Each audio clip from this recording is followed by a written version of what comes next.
scheme I've been working on, kind of more or less an extension over some of the things that we've been doing.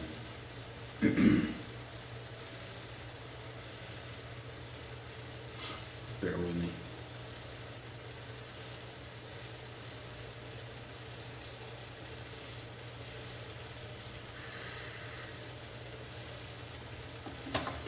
All right, so obviously, you're going to have different levels to some of the offenses you run, certain, depending on the level of player, or if you're playing against the AI, just for fun or something. But when you're playing comp, you have to do a little bit more to make things work.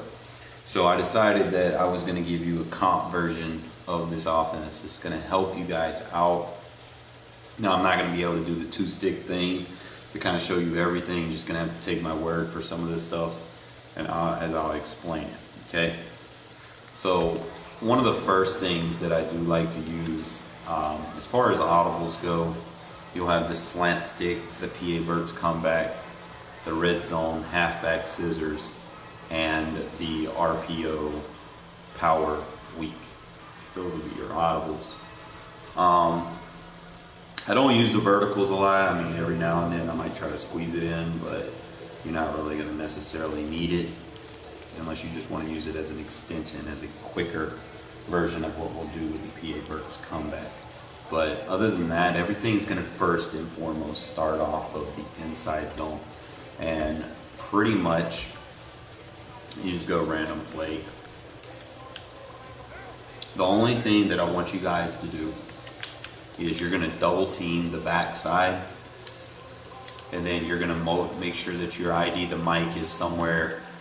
If there is a defender in this area, you want to make sure that the ID is close on the second level, okay? That's who your motion hike is going to pick up. So when you motion him, make sure you pull back on the camera so you can see the whole field. And when you motion him, you want to hike it right as soon as he goes in that gap, and you just read your blocks. Okay, so we'll run this a couple of times. See how he has that safety right there. We'll ID the safety. Like I said, just pull back on the stick so that you can get this view, and then just hike it as soon as he gets in there. You're going to get easy yards. Now, one of the things that I was saying, the reason why I'm not using two sticks, is just kind of listen to what I'm saying, because it works. If they pinch in, you'll start seeing a lot of people starting pinching their D-line. You're still going to double team the backside, and you're still going to ID on the backside like that. But if they pinch in, you're going to delay a little bit on, depending on where that outside gap is. If he pinches in, then you can basically get a better lead block by your receiver. Okay, because he'll be able to pick up one of those linebackers that might be trying to shoot the gap or something like that. But basically, if they pinch in, you're basically going to run it like a stretch. Okay, so you're just going to take the handoff and then go up and try to run behind the tight end, and you'll definitely get a big gain off of that. So that's just one of the things, like, if you watch me play, and I say appreciate you pinching in, because I usually get bigger runs when they pinch in. Okay, so just kind of just show you a couple more times. You're going to get a solid run, solid yards off of this run. And don't hold turbo, okay? A lot of mistakes people make is holding turbo. Just kind of wait until you have a gap that you can run through. See, look at there. That's as close to I can say as pinch in as possible if they come out in that blitz. You see how the gap opened up. I did cut back unintentionally, but usually they say if it's cover zero, obviously that's what you're going to be looking for, is trying to get it to that outside a little bit before you cut up. But other than that, if they're like, they got zones on the outside, you're just going to run it down. So that's just one of the things that we're going to be going off. Like I said, this is going to be your staple play in this offense, okay? You'll probably be using it roughly 60-70% of the time until your opponents just get, tired of trying to defend it, and then they'll start doing the commits and changing up some of the coverages that they might use. Okay, so now you want to kind of get into the extension of the inside zone. The next play that I want to go over is the PA verse. Now there's going to be one thing that you're going to do in here that's going to be different, okay? Now, if you keep the animation, it's going to be a long animation that you don't want. Okay, it'll give you a good play action, but it's like it freezes or it delays and you can't, like even if you try to cancel out of it, you're not going to get the best cancel out of it animation. So I'm just going to kind of show you, like even if I try to go for it, it would take me a while to get the read that I want. See how long it takes to get what I want. I'm going to show you guys how you can still get that play action animation but make it quicker without canceling the play action. So what you're going to do is you're going to put the running back on a swing route, just like that. You're still going to keep this motion going. But I just want you to pay attention to the animation that you get. Get the quick animation, and that way you have time, you know, if you want to do something, you can. You know, if it ain't there and they're just playing verticals, whatever. You could opt to, you know, make like a check down route, like run a slant under or something like that if you feel.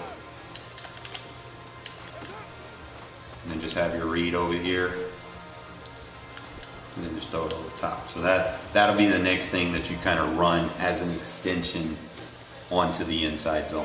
Okay, so like I said, you can run the slant if you see you know, if you see that safety over there, or if you feel like they're a user in that, or you know, unless you know they're absolutely going to just take that safety or something and they're not in man coverage or whatever, and they're just going to try to crash to defend the run, just run the slant. If you know that they're coming or blitzing, you can opt to keep his route as is, and it'll definitely be a one-play touchdown.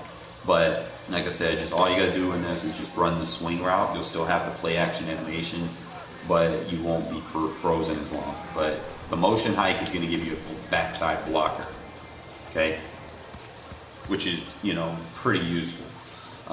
Make sure if you do have it, you know, check your roster and make sure that your number 2 receiver can pass block somewhat. They don't have to be perfect. You want a big receiver as number 2. You may want to opt to put a tight end, like if you're a manual subber and you just want to play the chess game with people, you could opt to sub a tight end right here to kind of play that role for you.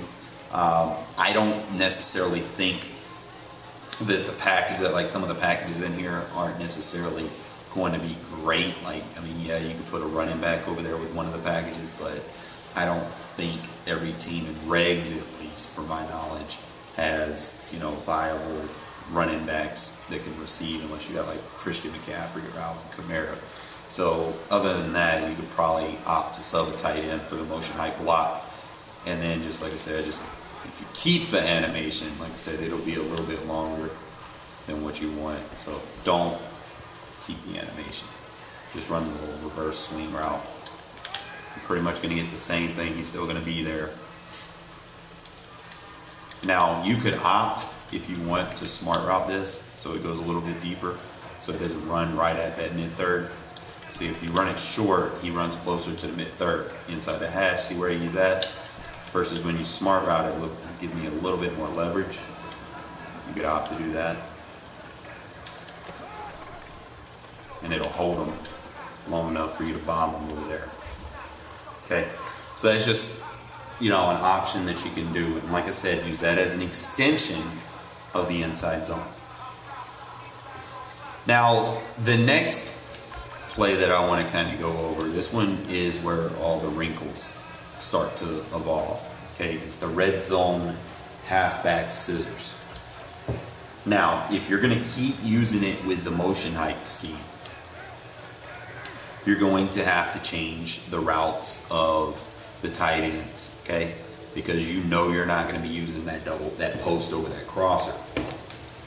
And a lot of times, like against the AI, you could do that concept, you know, and then you could have that 2D pre. But against a user, it's pointless. That's just going to be covered. So what I like to do is, like I said, as an extension of the inside zone, we're going to keep that motion hike. But how are we going to make everything that we're doing flexible for our read progression. So one of the things that I do like to do is kind of do pay attention to where the defenders are lined up, because you don't want to get a chip. You don't want a chip block. You want a free release to make this happen. So you figure out which tight end is got free release. You can send them on a vertical, and then if you know you're going to be rolling to the right to make this read, one thing that I would suggest is take the running back and put him in an option route. You can opt to smart route it for a deeper read. Like I said, we're going to do the motion height for the extra block, and then just the read progressions open up.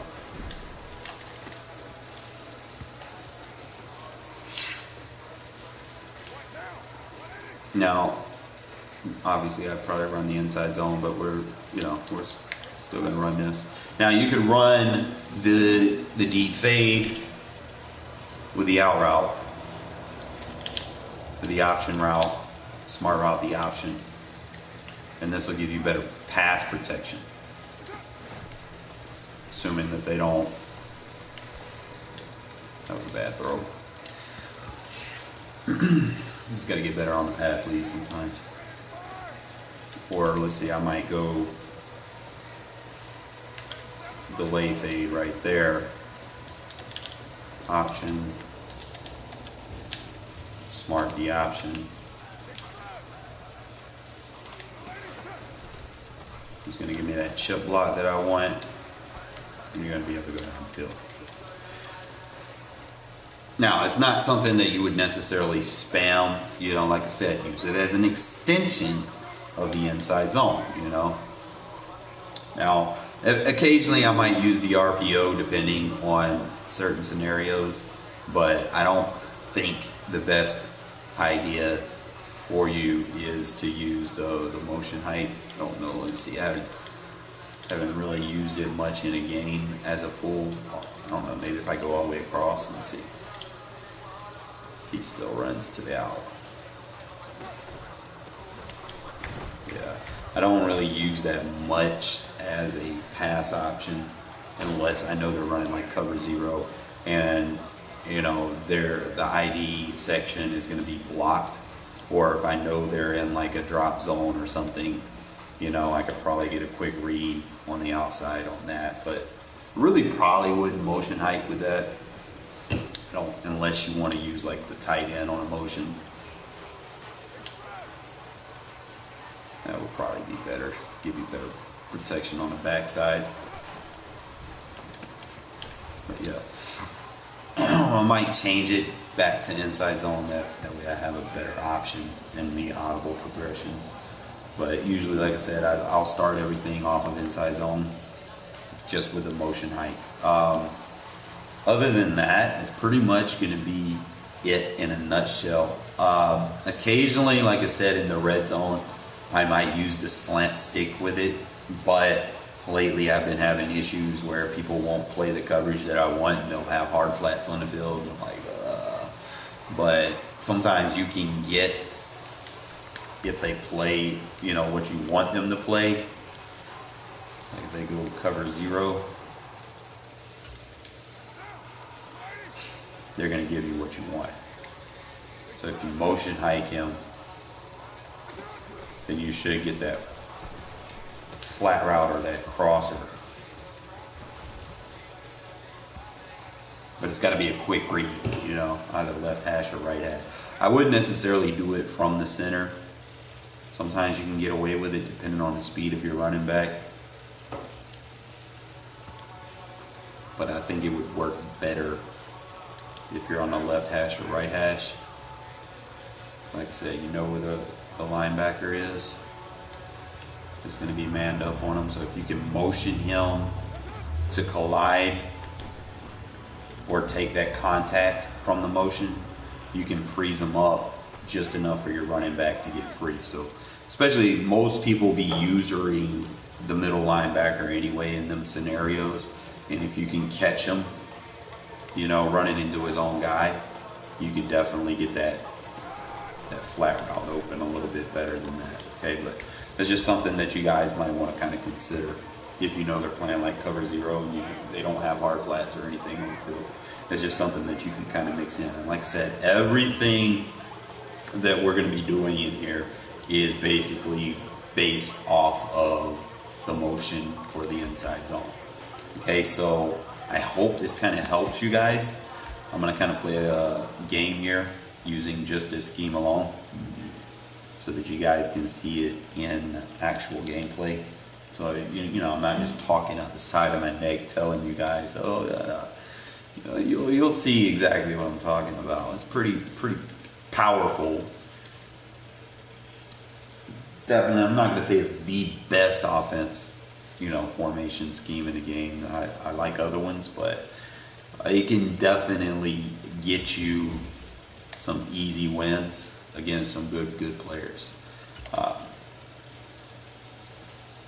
But ultimately, I think, like even in regs, I think ultimately everything, like offense is easy, but I think defense is basically where you're gonna get your wins at, you know, because it's rough. Like you can score all the points you want, man, but it is so much tougher defending things. Especially if you're like one of those guys that is like just playing one defense the whole fucking game. Don't be that guy. You gotta be able to mix it up, try new things, because that's the only way you're gonna get better. You know how there's an old saying, a hard head makes a soft behind. It's like how many times you want to get your tail whipped and tenderized before you be like, okay, this isn't working. You see it happen so many times. People spam the same shit, do the same adjustments, and then when they start getting cooked, they're still doing the same adjustments, and then they be like, "Oh shit, it's not working." Then they rage quit. You know, that's where you want to put them at. You know, because these people, this generation, they not my generation. My generation will figure out what's beating us, and we'll try to, you know, fix it. Current generation, bro, they don't try to fix it, bro. They don't try to fix it. They just like fuck it. They give up too easy. Generation soft.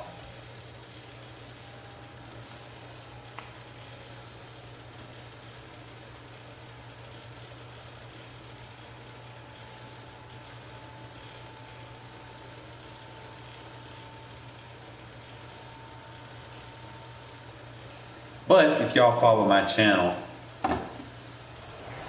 you can be an honorary Generation X.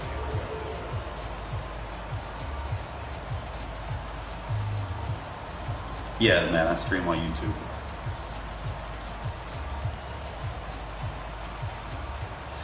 Come out and play our little tight slots defense.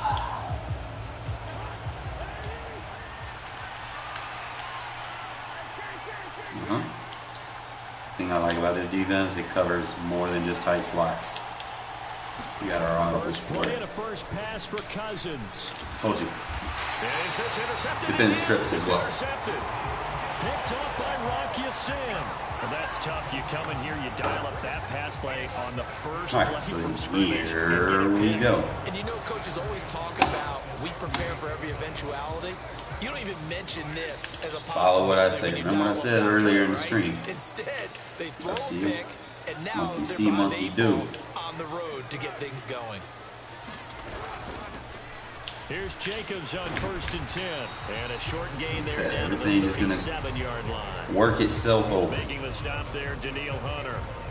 Oh, there's plenty of traffic waiting for him up the middle. But give him credit, he tried barreling through. And what I said about when they pinch. To get a yard out of that one. Second down, Jacobs. Y'all remember what I said? And he's going to be stopped just short of the first down marker at the Vikings 28. Oh, it's a nickel set here defensively on 3rd and inches. Still want to I can't make this shit off, bro. They'll bring a receiver in motion right. Trying to run for it with Jacobs. And what I said when they pinch. And he will have a first down at about the 21-yard line. And now the Vikings are going to stop it here on defense with a timeout. They'll have 2 remaining as we step aside here in this first quarter.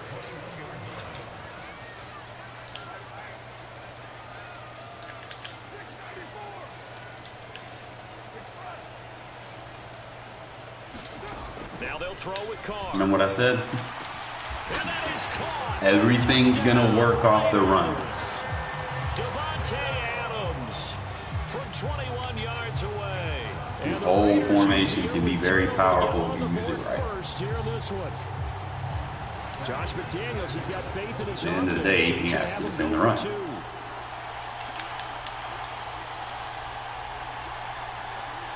Now they bring a receiver in motion right. They'll try to run. Remember what happened when they pinched? And he will get in to make it 8-0. And so they run I told you I can't beat this shit up. So often, Charles, we talk about This generation doesn't adjust. what you do on the two-point conversion. How about the defense? How do they play run versus pass? It's really difficult for them because I think most teams want to play for the pass. That's what they see most teams do. And so are you able to mass enough people inside if the team decides to run it? Very difficult. I think what you're seeing a lot more now, people blitzing the two-point conversion. They want you to make a quick decision and make it right now. They're the offense wins the battle for two.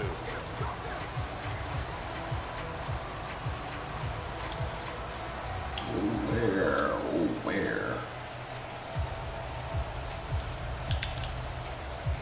Here are the Vikings now to start their next drive.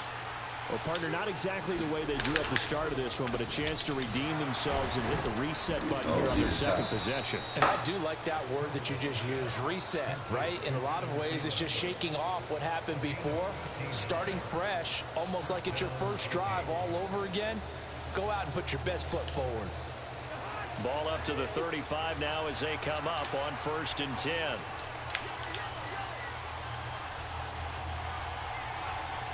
Flag comes in. This might be a free play. And a big loss here as he's taken down. And that one was relatively easy to see. I noticed that from up here. Yeah, it doesn't take a whole lot, does it? Sometimes you get multiples. What I always love on these offsides is when each side points at the other. Hey, you did it. No, you did it. They deciphered that one correctly. Here's Cousins. Oh, thank you. We're looking for Jefferson, but this is intercepted. Love match defense. Picked off by Jayon Brown. And the Raiders are going to take possession here at their own 47-yard line. They're certainly not giving much Y'all to their defense, are they? Because for the second time ever grew up and you went to the library for story time on Wednesdays in elementary school?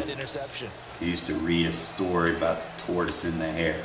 They'll send a receiver in motion to the right.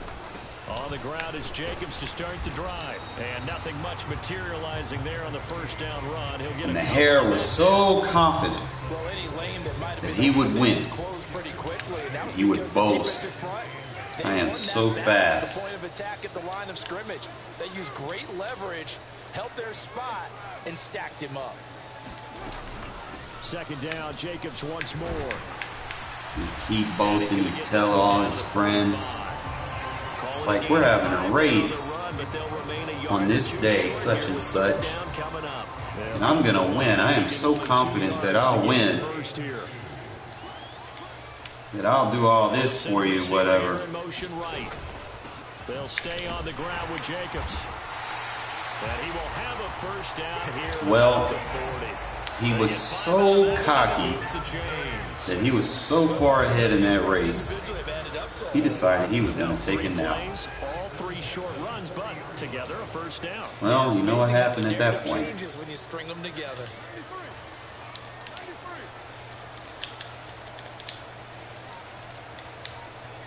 They'll bring a receiver in motion right. Throwing on first down is Carr. Flushed out right. Looking deep for Adams. And this is caught. I told you, this formation is deadly. Davante Adams. 2 catches, 2 touchdowns here so far. And the Raiders go up by 2 touchdowns. You know what you're doing. First quarter, 2 receiving touchdowns for him. How are they going to slow him down? I think they're thinking about altering their game. He'll make the adjustments. You ain't got to do nothing. You ain't got to adjust. You have to make sure you have more people in his general area wherever he lines up to at least try and discourage them from throwing the ball to him. They'll try to run it with Jacobs. He's not going to be able to stop to make it 16-0.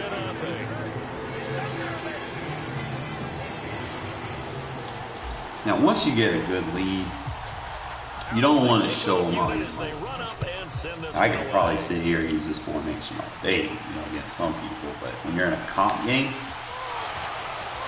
don't stand. Do it to get your 2-possession lead. At the 12-yard line. Axe it. Get conservative. Use vanilla plays. Play with a lead. Just trying to give you guys some positive advice. Here are the Vikings now to start their next drive. And it's been a miserable start for them offensively. Obviously, 2 drives, 2 interceptions. And this is where you have to know your quarterback and know how you actually have to reach him. Do you do it with a little bit of humor? Come on, Will, bro. You got that 96 jump. I need you to work for me now. The one that you're throwing it to, or maybe you have to be stern with it. But whatever it's going to take to get the message, it has to be done. He's putting the game in jeopardy. The first carry now for Dalvin Cook. And he'll get this one up to about his 14. And the Raiders call on a nickel set for 3rd down.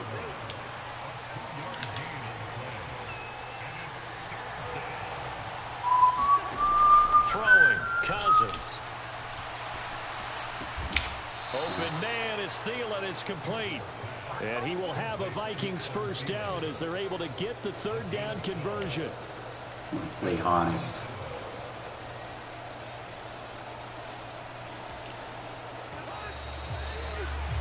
$16-0. That's the score after 1 on EA Sports.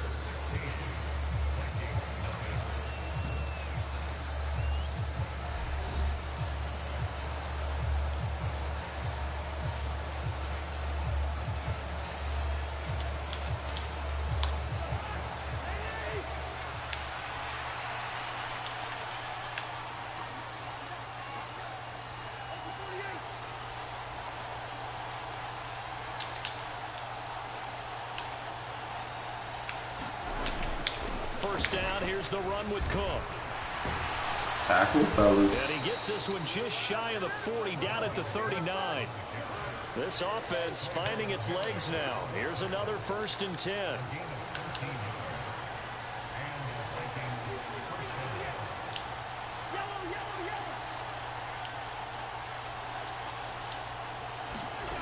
Cousins.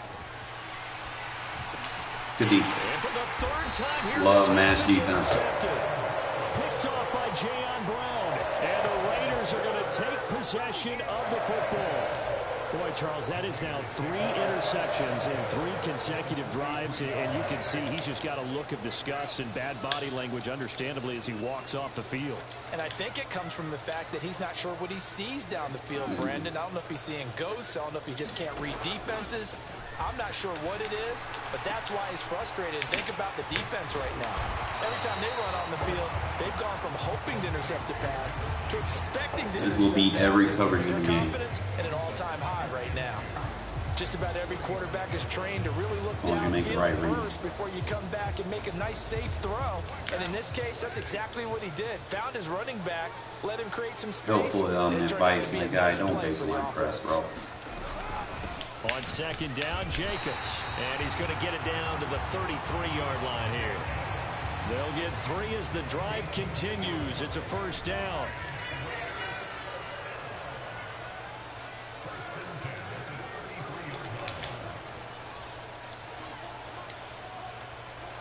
They'll bring a receiver in motion right. On 1st down, Carr. They swing that out wide to Jacobs.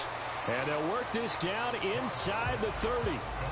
Brandon, you know this is going to be discussed because this is the fear of all the backs when they run this type of a route. They've got to find the football, and sometimes they don't see the defender. And in this case, he took a pretty good shot for his efforts, but give him credit, able to hold on to the football.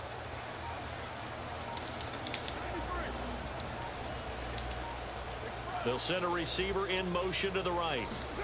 From the 29, Carr escaping the pressure right. Hit as he throws there, incomplete. Well, he certainly didn't like what he saw at all from the coverage on his primary reads, and he didn't even have any luck trying to get back to his safety valve. Give defense a credit. Coverage was in lockdown mode everywhere.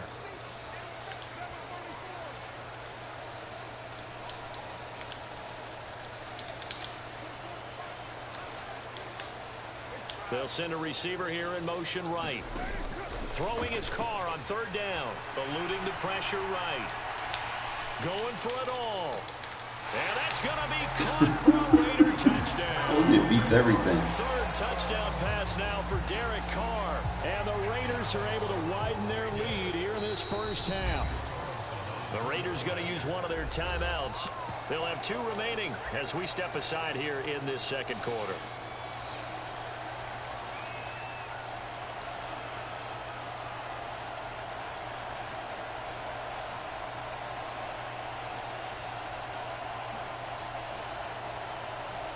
Josh McDaniels, he's got faith in his offense, and he's going to have them go for 2. Now they send a man in motion right. Told you once, I'll tell you again, thou shalt not pinch. And they are 3 for 3 on 2-point conversions. 3 times you did the same thing, my guy. I'm trying to help you. Don't pinch. Match your personnel, number 1. Play gap assignment. Whether a defender plays 2-gap read or 1-gap technique. Do not pinch, because then it's every man for himself at that point. You have no gaps you're controlling. You're just aligning with a man, and you have no gaps being penetrated. That's what happens when you pinch in. It's not designed to stop the run.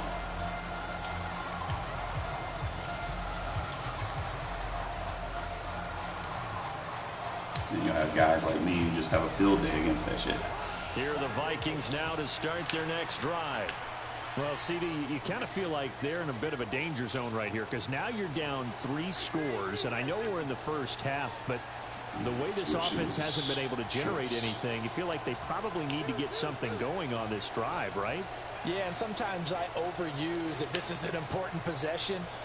But I think this has to be the possession where they come up with an answer, because only a few teams in league history have ever come back from a 4-score deficit. And if they don't score here, that's what they could be facing the next time they get the ball.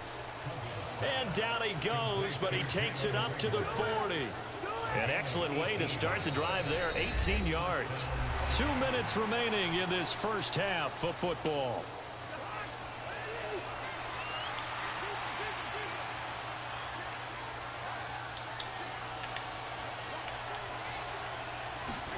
On 1st and 10, Cousins. And this one is incomplete. They've had multiple opportunities on offense and still haven't scored any points. Felt like they wanted to loosen things up, throw it downfield, and see if maybe they could get a big play and a quick strike.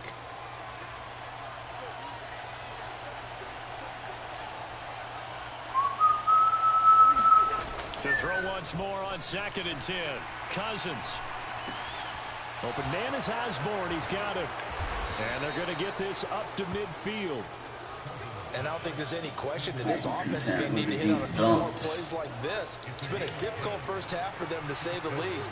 And I do believe if they want to get back in this game, they need to start right now. It's kind of like making adjustments. If you try and wait until the half, it's probably too late. They need you got to get that, Avery. Wow, Cousins' throw pulled in by Jefferson. Touchdown, Vikings. I had the flat. You should have told him. Jefferson. 50 yards. And the Vikings are able to cut into that deficit. Down 3 scores already. This game was really in danger of getting away from them. They needed a drive like that, especially on the road.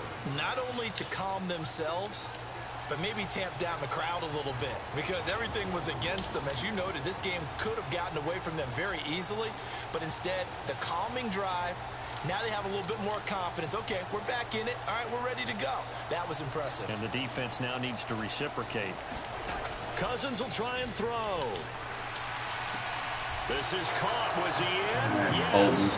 You're flat, my guy. So they go with a pass, and it works there on the Playing a little inside. Just in general, what are your thoughts, passing versus running on 2-point conversion? Situational? It is situational, and you have to know your team. What is your strength? Because so many people think you have to throw the ball in a 2-point conversion, but the stats will tell you that running it is about as proficient. So know your team and go to your strength. And only able to get this to the 19, so probably should have opted for the touchback.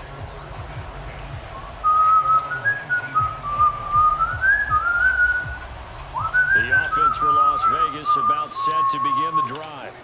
There was still more than a minute to go in the half. Time to try to mount a drive. And I would think that they would have to. This is today's NFL. You got to push it whenever you get an opportunity. You can never have enough points with the high-powered offenses that you face. And analytics will tell you, try and score when given the opportunity. Oh, he was hit as he threw it there, and that one winds up incomplete. Now Carr, after the incomplete pass, brings him up 2nd and 10. They'll bring a receiver in motion right. To throw on 2nd and 10. Carr. Short throw going to be caught by Waller. And he'll get this up past the 25 before he's out of bounds. Kill that cover for a drop. This shit's too easy to dot up. They got 8 yards there. Carr going to give it to Jacobs. And he's going to have the first down yardage as he's down at about the 30-yard line. So 1st and 10 now from the 30. Now Carr. Flush to his right. And he whips that one incomplete there. You can tell they wanted to get that ball downfield, but they had nothing working in the secondary, so he dropped it off to the running back. That one ended up incomplete. Ball on the 30 as they come up 2nd and 10. Play action. Now it's Carr. Dot him up. Dot him up. And he'll be out of bounds, but able to get it up past the 45. Couple of first downs to kick off the drive. Here's 1st and 10 up at the 46. Meanwhile, Carr's throw taken in by Adams. Yeah, he's going to be out of bounds, but not before he takes it inside the 40. Baseline's not going to help you. I'm trying to tell people, thou shalt not baseline against me. I'm going to dot you up. Looking downfield, and that's caught right side. He's got his man. Another strong gain on the last 2 Match plays. personnel, don't spam the same formation. Biggest advice I can give you. They fake the handoff. Now Carr. On the out route, this is Adams with a catch. Again, match personnel. The second of their timeouts. As they'll stop match energy, 17 bro. seconds to go in this first half of action. They'll try to run it in with a duel. Still got to worry about that motion hike scheme. It's still viable. Remember what I said? Every time they pinch in, you're going to be able to run on them. The first half is winding down, and the Raiders will extend their lead here just before halftime. They have Can't make this shit up. So far in the first half, but they wanted to continue to build on their lead. They know that no lead is safe in this league, so they decided to try their best to get one more as they headed into the half, and they got it done. Every time they pinch in, whether it be linebackers or D-line, you're going to be able to run on them.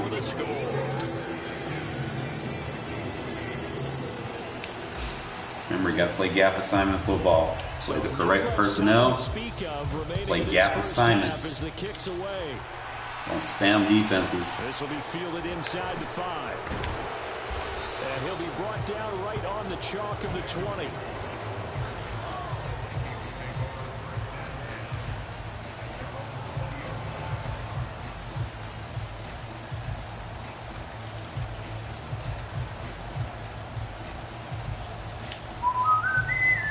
Here are the Vikings now to start their next drive.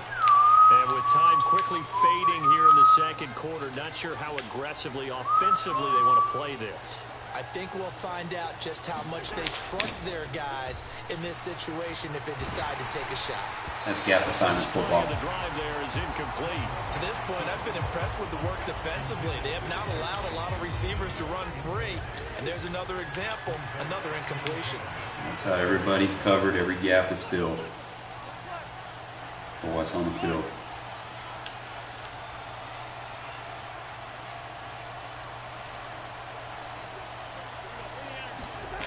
Throwing again on 2nd and 10. Cousins. And that is in. That's all you gotta do, man. Play gap assignment football, you're gonna get those sheds. Well, they approached this drive with a lot of confidence after the last one ended up as a touchdown. But incompletions on their first 2 throws has them huddling up and trying to figure out a big play here on 3rd down to get their momentum going again. Final play of the half. Cousins. Open man, it's Rager. He's got it. And past the 40 before he's out of bounds. So 2 quarters down, 2 remain. Charles and I return after the break. Welcome back. Halftime over. We are ready for quarter number 3. Alongside Charles Davis, I'm Brandon Gordon.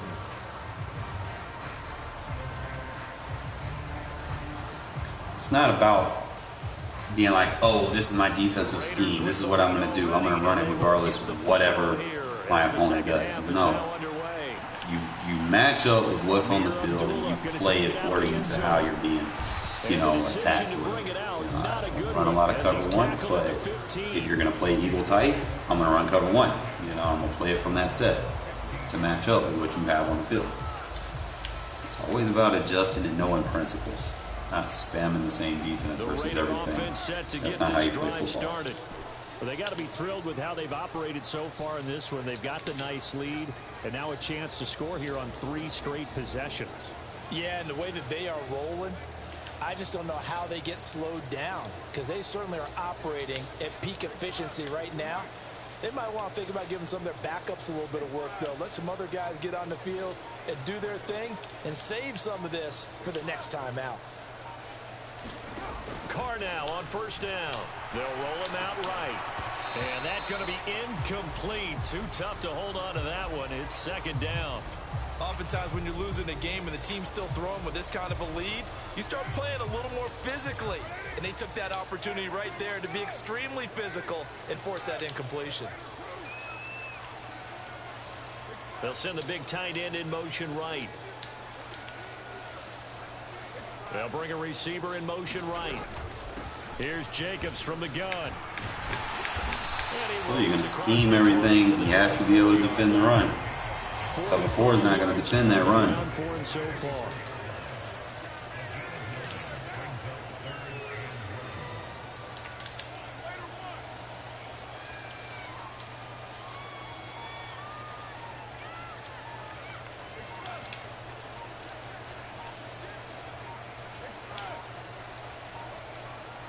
Now with just 1 second showing on the play clock, we're going to get a timeout. Gotta get that. It's just their first, so 2 remaining as they burn 1 here in this 3rd quarter.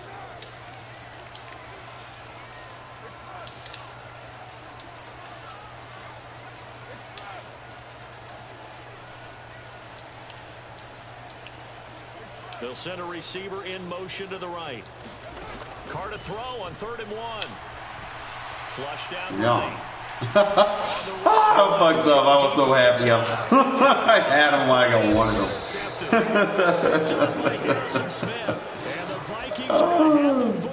I had him too, bro. Pretty much everything went their way offensively in the first half, but now an interception on the opening drive of the 3rd quarter. As we know, the key to everything Wish I still had here, don't get careless with the sometimes. football. The problem is you've got to stay aggressive as well. So where's the line between being aggressive and attacking and being overly aggressive? I think they just crossed it on that one. Following the interception, Cousins. Throw left side on target to Thielen. Timing is so important on a route like this because he's going to line up out right and then cut straight across the field. I think the ball might have come out a count or two too late because by the time he was able to secure it, not much of a chance to turn it upfield. Pass hauled in downfield. And he's going to be marked down just outside the 10. So how about this for field position after the big play? Inside the 15 now as they come up on 1st and 10. Cousins now. To the end zone, but it's incomplete. He did a fine job there of not hitting him before the ball arrived, and I've got to tell you, you can often mistime that play because of the angles of approach. When you're going to get him, sometimes you panic as well and think, I've got to be there right now. Instead, in this case, it's caught in the end zone. Touchdown, Minnesota. T.J. Hawkinson, an 11-yard touchdown. And the Vikings get a bit closer. So a very important first drive of the 3rd quarter, Charles, and safe to say, a much-needed touchdown. Which leads to the question, where was this in the first half? Because if they'd had a few more drives like that, they wouldn't be in this situation. But that is the kind of drive that sends a message to the other side. We're going to be here, and we're going to battle you to the end. All right, this time I won't make that mistake. That shit was so wide open. I got too excited. Here's Abdullah from his end zone. And he will be brought down here inside the 20. Good coverage as he's dropped at the 17.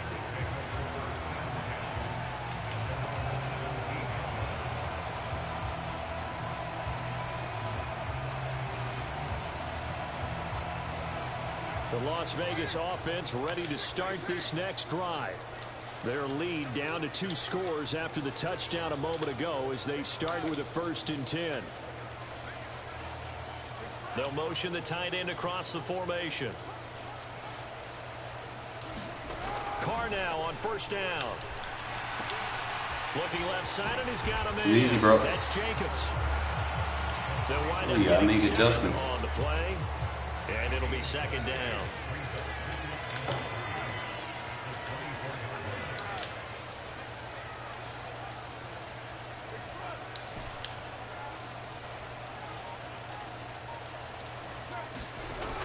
Throwing now is Carr. Same target. It's Jacobs again. And this one Jacobs is nice. 8-yard line. 4 yards the pickup, 1st down. But they certainly had success throughout this contest, getting him the ball in the passing game, and there he picks up another 1st down. Whatever they saw going into this one, thanks for they've been able to baselining. capitalize on it, and no adjustment has been made to take it away. They'll bring a tight end in motion left. They'll bring the tight end in motion right here.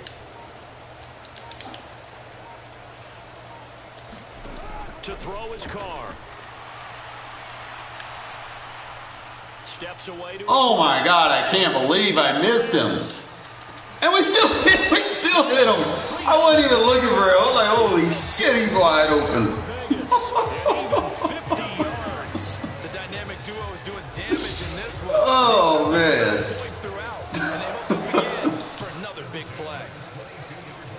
In motion left here, one of their tight ends.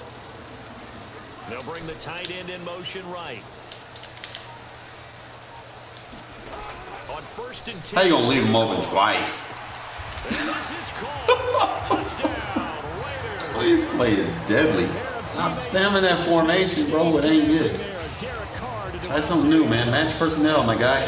Will add on to their lead here in the final minute of the 3rd. Boy, he has been fun to watch throwing the football. Stop baselining, bro. Do not baseline in match coverage, because then you kill your match principles when you need them. Yeah, we're supposed to be neutral, but I'm feeling their pain right now because he has absolutely carved up this secondary. A clinic on how to attack a defense and take them out of the game. Now they bring a receiver in motion right. They'll try to run Treat it like a pinch. Run right at it. 5 now on 2-point conversions as he is in to get him 2 more.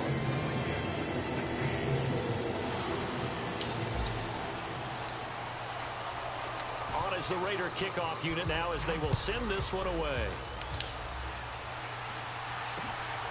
This one fielded at the 5. And he will make it to the 20-yard line and no further.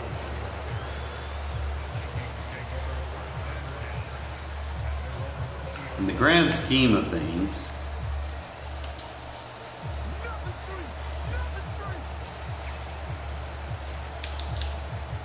here are the Vikings now to start their next drive.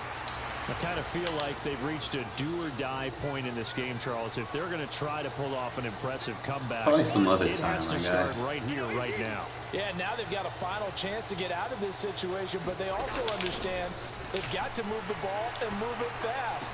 In addition, they need to save as much time so they can get 2 more possessions. Line of scrimmage, the 31 now on 1st and 10. that cancels out the motion. From the shotgun, it's Cousins. Escaping the pressure right. Lets it fly for Thielen. And that's caught inside the 35. And he is out of bounds inside the 35. 3 quarters have come and gone. You are watching the NFL on EA Sports. So the big play changes the complexion of things. Here's 1st and 10 just outside the 30.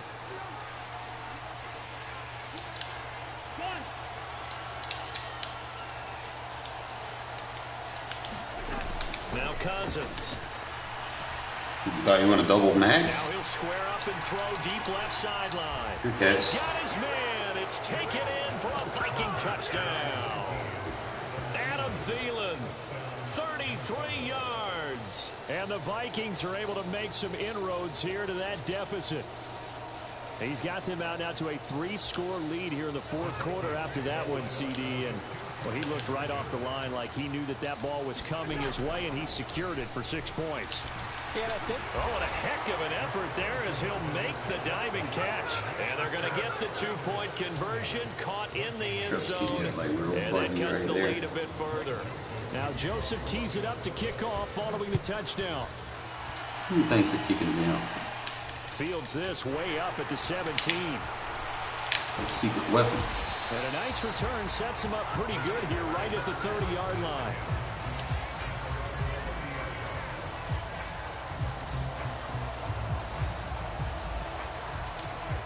The offense for Las Vegas about set to begin the drive. Well, there are 2 scores on the plus side. Still time here in this fourth quarter, but maybe you start thinking about playing keep away? Yeah, I think here's the situation. You're not thinking touchdowns anymore. You're just thinking first downs. To keep up with your theme there, playing keep away, first downs, they can't touch the ball. Now a throw right side taken in here to start this drive. I tell you, on baseline, drive, a success, 19 yards. So give me leverage to the outside when you do that.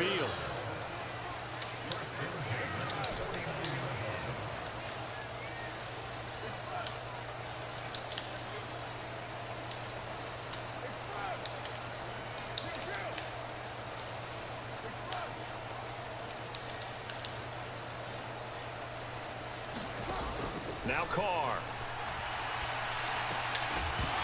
Come on, JJ. You gotta hang on to that. Physical play on the football there, and it's second down. This is certainly a team that has proven it likes to target its backs through the air and defensively. They were aware of that and certainly were prepared on that throw. They'll bring one of the tight ends in motion left. The tight end in motion right.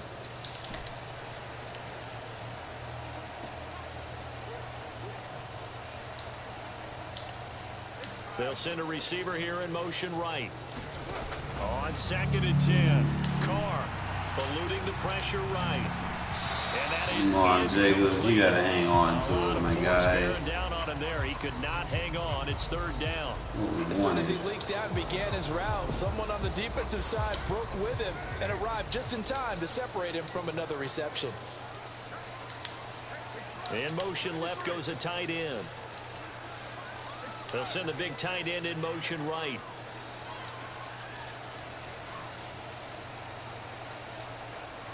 Come on, don't pull the plug.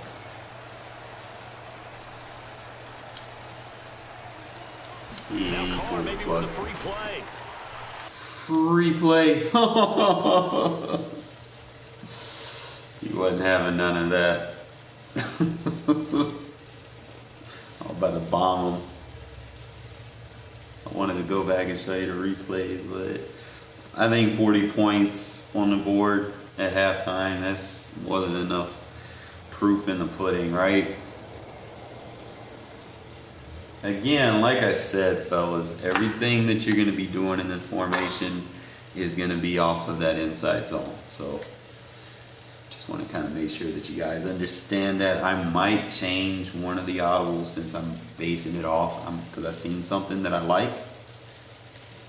I might actually put verticals back in there just because it gives you that halfback option, you know, in case you want to space them underneath. In the grand scheme of things, you know.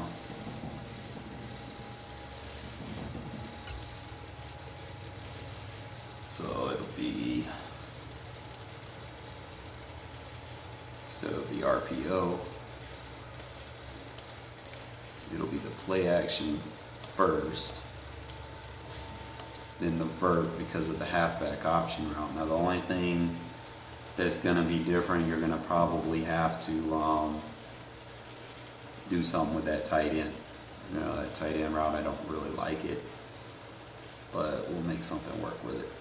But other than that, Don't really run the slant stick a lot. It's really just the red zone scissors, the inside zone, and the PA verts are the must-haves. Slant stick is really for beating cover 0. And this you can beat like cover 2 man with this. This is a good play for like cover 2 man. And then 4 verts is good for like cover 3.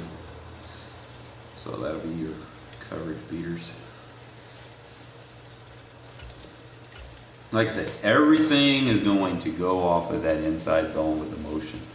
You're going to basically bait them out of what they want to do. Then they're going to just start doing stupid shit on defense. They're not even going to.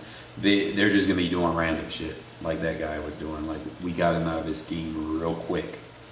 You know, he just started doing stupid shit. Baselining. Why are you baselining?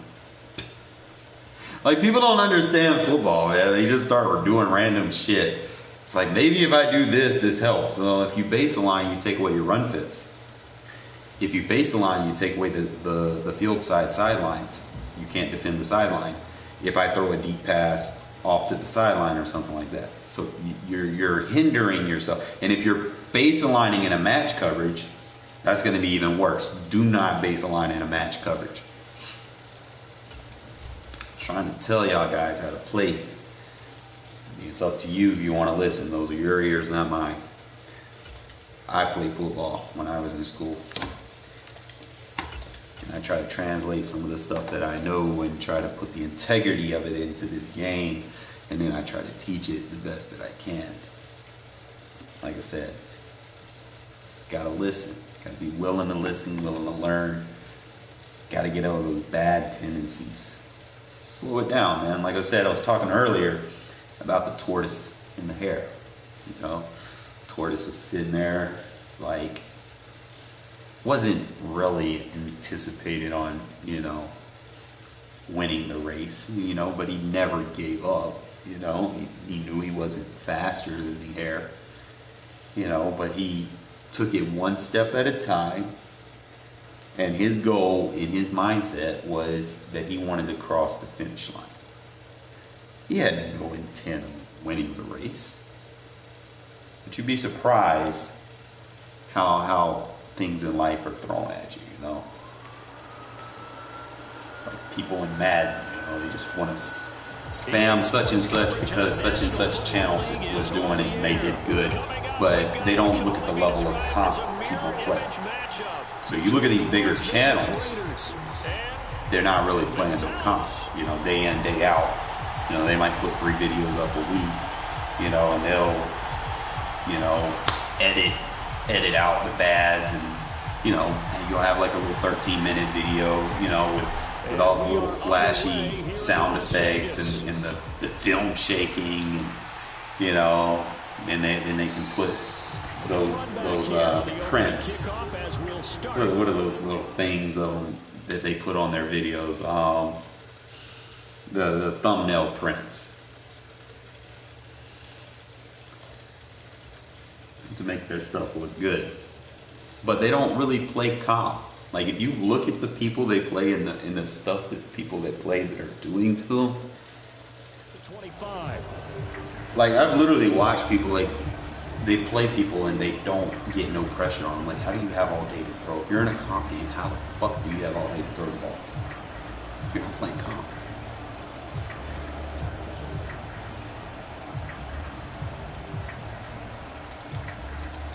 Because I'd be damned if I let someone have all day to throw the ball.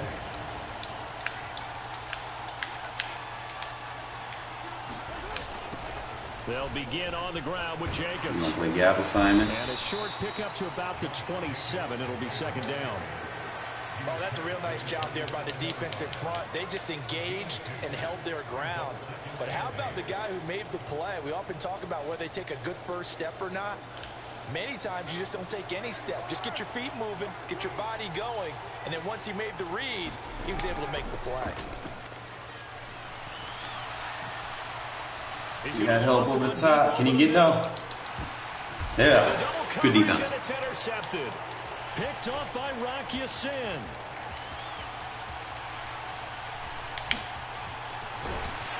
Good user stick skill, baby. Shit, Rock. Well, they certainly took a shot to open this game, and I know it backfired. Yeah, like I said, fellas, just kind of bask in the moment. Like I said, you can, if you want, you can do this. That opening pass certainly set a tone. Maybe It'll just be your manual sub throughout the game. A good starting spot for the Raiders as they come up 1st and 10 at their own 46. They'll start this drive out on the ground. Look at that. They're well past midfield, just a yard or two shy of the 40. Give them 13 yards on the opening play of the drive and also give them a first down. Usually we see runs like this as the defense breaks down later in the game, but this guy is setting the tone early, running through all types of tackles and put the defense back on its heels.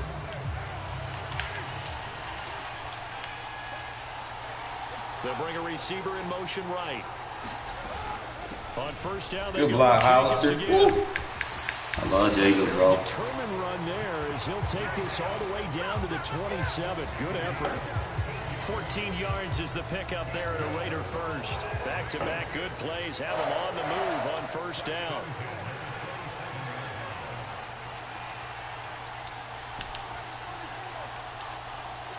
They'll bring a tight end in motion left. They'll motion the tight end across the formation.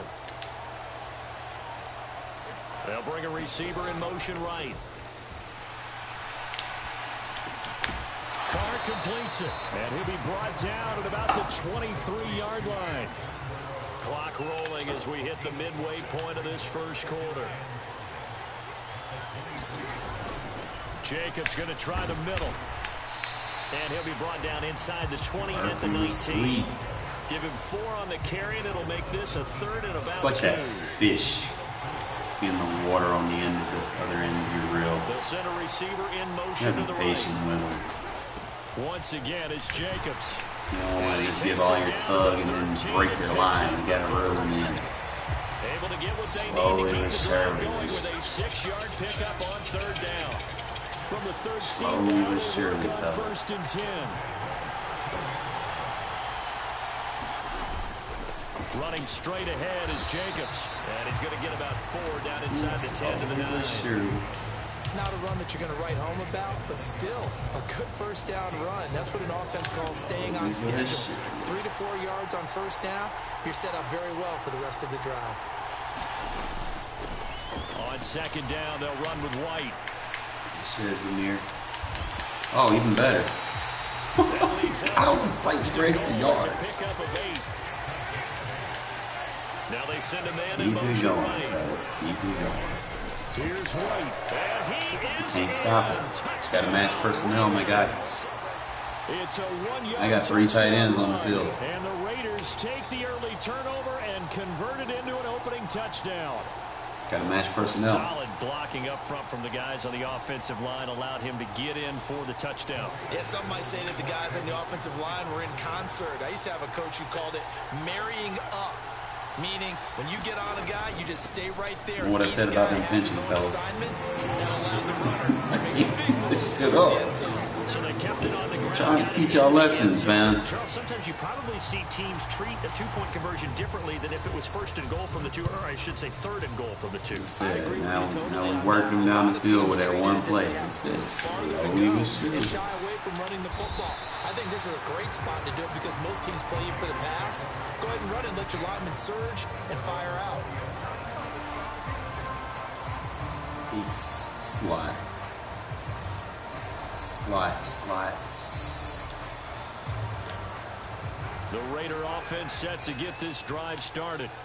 Now the interception on that opening drive winds up leading to the touchdown, so now it's kind of time to start over. Yeah, it certainly You is. better It's nag close it on to that the block. game, but I like the way his guys rallied around him. Oftentimes, the quarterback is the leader, right? He tells everyone what to do. In this case, I noticed his linemen around him kind of patting him, saying, let's go, big boy. You're still our leader.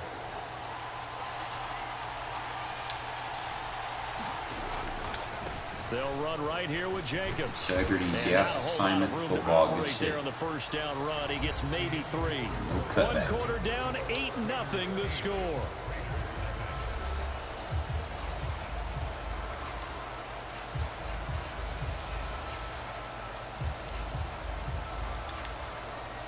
3 yards on that last carry. Here's 2nd and 7.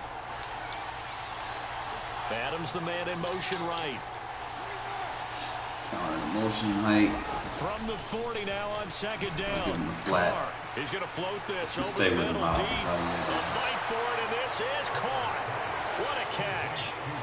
It's a big play there for Vegas. 47 yards. So how about this for field position after the big play? Inside the 15 now as they come up on 1st and 10. He hits Adams complete. And he'll be out of bounds. 12 more yards there and another 1st down. How about the way they're moving the ball down the field? They had a big play a moment ago. Followed it up with another nice one here. And before you know it, they're already looking at 1st and goal.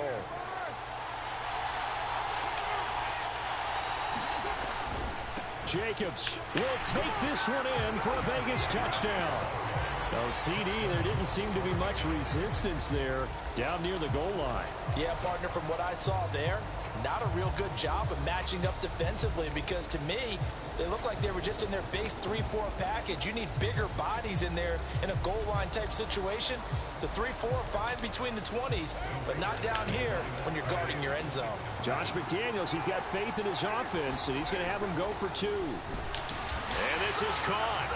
So they get the 2 points, and now we're even at 8-8. So All right, let's go. We get ball at halftime, too. He'll send this one away. Amir Abdullah going to take it out of the end zone. Oh, once my stick work getting better. Not a good one as he's tackled at the 15.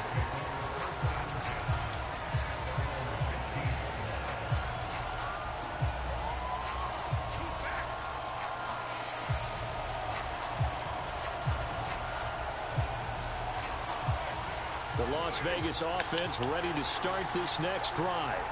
The offense running out, and they are charged up, ready to go after. What I tell about pinching, bro? I say, don't pinch on me, bro. Getting complacent just because they score. Gonna make the run even deadlier. But I don't think there's any worries with this group right now. This is a hungry group, and they want to keep building off of their last drive. Now they just want the officials to hurry up and place the ball so they can snap it and get back to this up, fellas. And give him 6 yards here as he stopped near the 35 at the 34. 6 yards on that last play. Here's 2nd and 4. They'll send a receiver here in motion right. They will run out of the gun with Jacobs. And this is going to be a Raiders 1st down as the tackle made just shy of the 40. And there we saw one of the downsides of blitzing during a rundown because sometimes you get out of your gaps. You don't fit the run quite as well because you're headed towards the ball carrier with abandon. Carr going to throw. Turn around. And this is incomplete. Very lucky to get that one back. That nearly picked. It's 2nd down now. Now Carr, after the incomplete pass, brings him up 2nd and 10. They'll bring a receiver in motion right. To throw again on 2nd down. Carr. And he'll be hit as he releases it. And that'll fall incomplete. Partner, what we're seeing so far is the defense is certainly coordinated. Both levels doing their jobs in tandem. The back helping the front helping the back. The pressure got home on that last play and forced him to try and throw through contact and short of the sticks. The backup Stidham, his first throw. Bring the go down. And out of bounds on the other side of midfield at the 45. A Raider 1st down, 17 yards. 2nd quarter, 2 minutes to go. Tie ball game. They go play action with Stidham. See, Stidham nice because he doesn't have good throw power, so he can intentionally throw those short routes where you want him. Whereas if you have a quarterback with a higher throw power, he's going to kind of put a little bit too much zip on him sometimes, and he's going to throw it into coverage. So if you have like a quarterback that's got like a weak noodle arm, he's going to be great for those throws. And they got it done. You don't hear too many people say that. It's like sometimes you look for people that don't have very good route running. They'll bring a receiver in motion right. On the handoff, this is Jacobs. Stopped at the 24-yard line after a gain of 5. If you're a coach, you'll absolutely take that run every time on first down because it really sets you up to go in a number of directions here on second. Second down, Jacobs once more. And on this one, he'll get to the 15, right at the 15-yard line. 77 yards on the ground here for Jacobs, so this is a first down. They'll send a receiver in motion to the right. Into the red zone, it's Carr. Got Perry manned up on Jacobs. I was looking for it. Touchdown! Josh Jacobs, a 15-yard touchdown grab. And the Raiders have taken the lead. So now Carr, he'll lead the Raiders up to go for 2. Now they bring a receiver in motion right. Carr will look to throw. You gonna put no one on Waller? And this will be caught. They get the 2 and they double them up now at 16-8.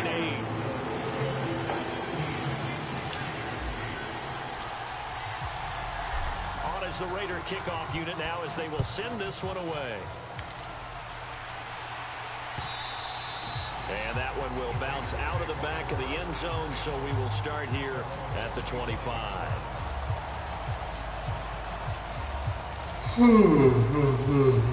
Why trips? Trips.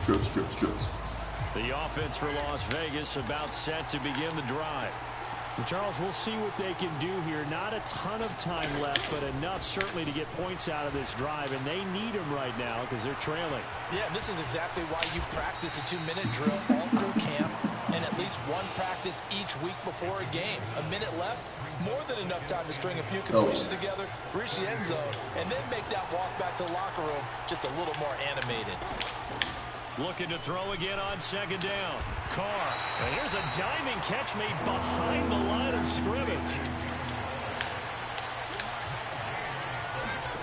Carr going to try and throw on third down. Out to Cole on the right side. And he'll be taken down, but he does have first down yardage.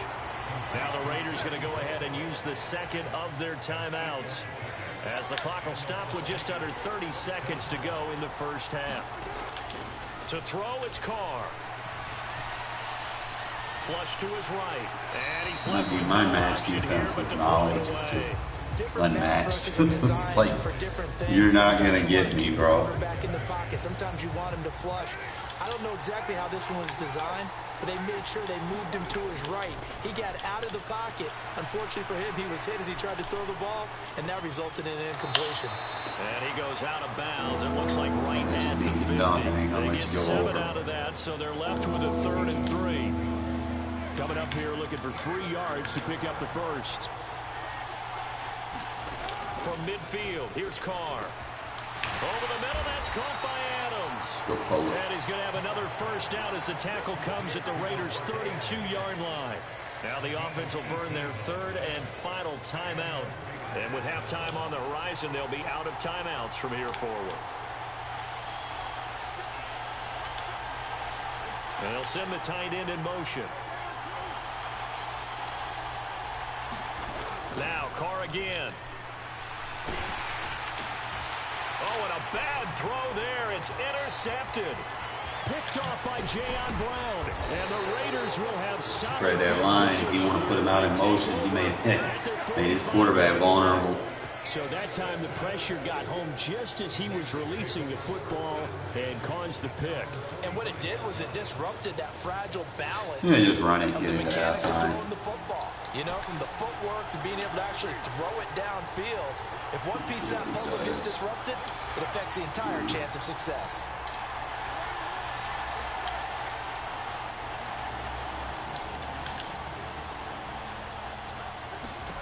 The final shot here before half for Carr. Working the middle here, that's complete to Moreau, the tight end. And they'll get this down to the 42-yard line. So we've hit intermission. It's halftime. This is the NFL, and it's a presentation of EA Sports. The Raiders with the lead already, and they will get the football here as the second half is now underway. Here's Abdullah from his end zone. Ah, I'm trying to spin. I was going to do the spin cut. As he's tackled at the 15.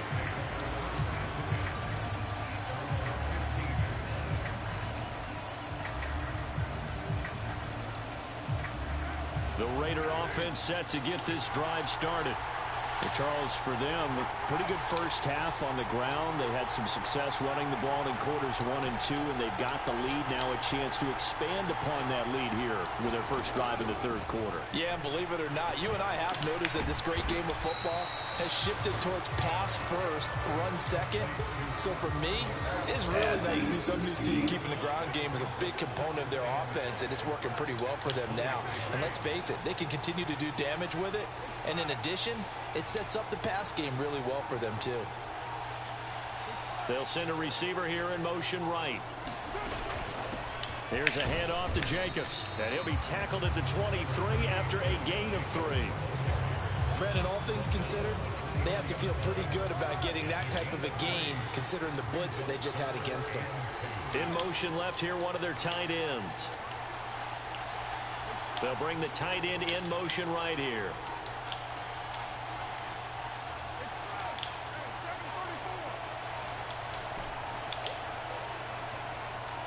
Snap comes at 1, and it's Carr. And able to complete it to Moreau. And that one was a lot of fun right there because that was the game within the game. Third and short, blitz was on. What's the key for the quarterback? Get out of your hands in a hurry. And that was a quick little completion. Got the job done for a first down. Here's Jacobs on 1st and 10. And able to stay on his feet past the 30 to about the 33-yard line. 2nd down at 4.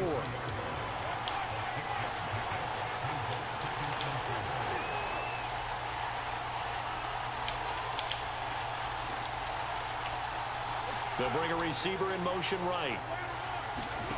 On 2nd down at 4, Carr. And he'll find Moreau here. It'll be a pickup of 4, good enough to earn him yet another first down. He was in the dot next to. Here's Jacobs. And he can only manage to get a couple. 2nd and 8 coming up. But not much on that run, Charles. No, that's exactly the way to execute a run blitz there. They guessed correctly that they would move the ball on the ground, honed in on it, and stopped them. Mark that down for a win in the defense's column. They'll bring a receiver in motion right. From the 39, Carr. Flushed out right. And that's you got to catch that, JJ. A nice job of bodying him up defensively, and now it brings up 3rd down. 8th play of the drive forthcoming, and they need 8 yards on 3rd down.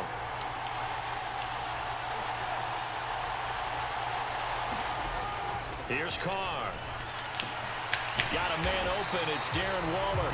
Too many things I can do out of this scheme, bro. Get out of that 3-4. 3rd down conversion.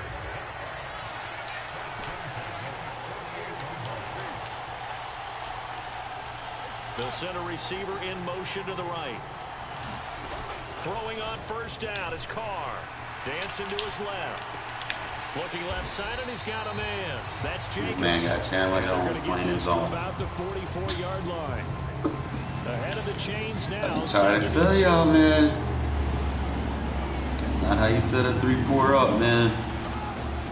They run it with Jacobs.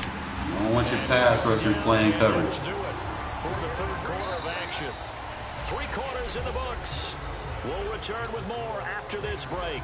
You're watching the NFL on EA Sports. Ball up to the 35 now as they come up on 1st and 10.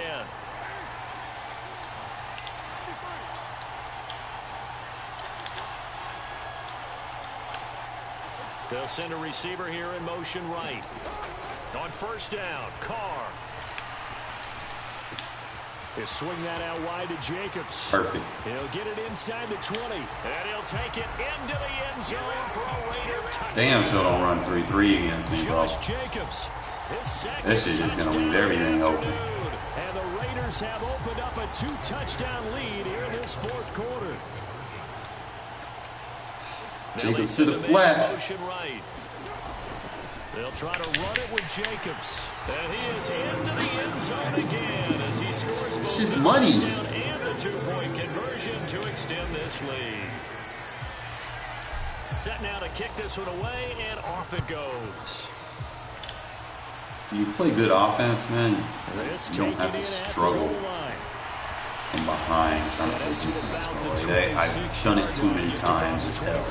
Because then you're kind of, crossing your fingers.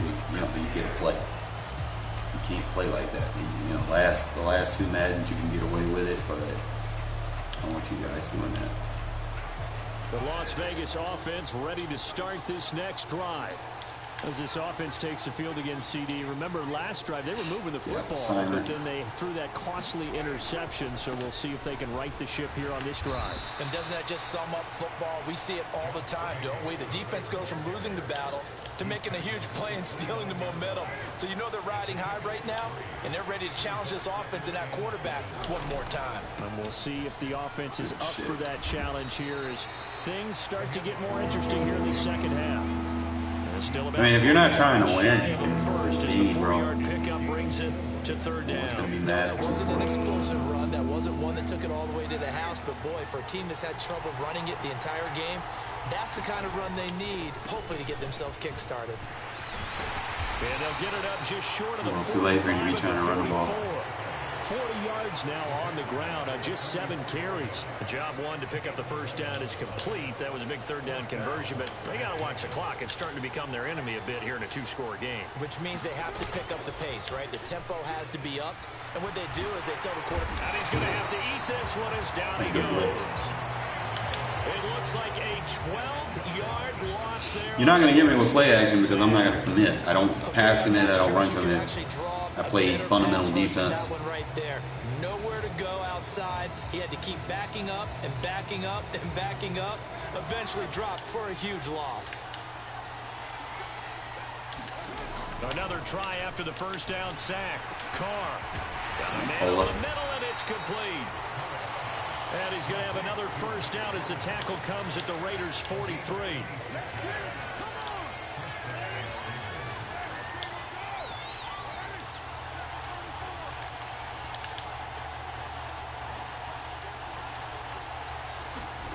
Now Carr.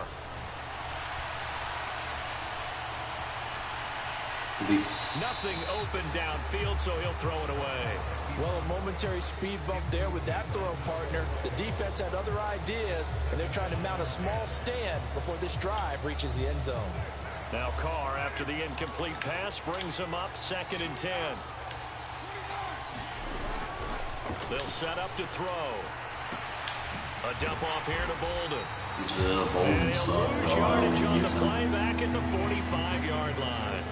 2 yards the loss, situational, and maybe now 3rd and 12. inches. I might use them. 2 minutes left to play in this football game here on EA Sports. A long way to go here on 3rd down for the 8th play of the drive. Here's Carr to throw. Diving effort. Ooh, I'm not only out. The line of scrimmage. Now Carr, gotta have this one. Use it. And this is intercepted, and that should do it. Picked up by Rocky Sin. And the Raiders will have the football as this is taken up past the 30. That's really going to be your best bet, guys. If you're dealing with any kind of trip set on one side, your best user in that guy that has no one in front of him. If not, he's going to just dumb out sometimes. He's not going to play what you want him to play. So you're just going to have to use him as your free runs. They may have salted this one away. The offense for Las Vegas about set to begin the drive.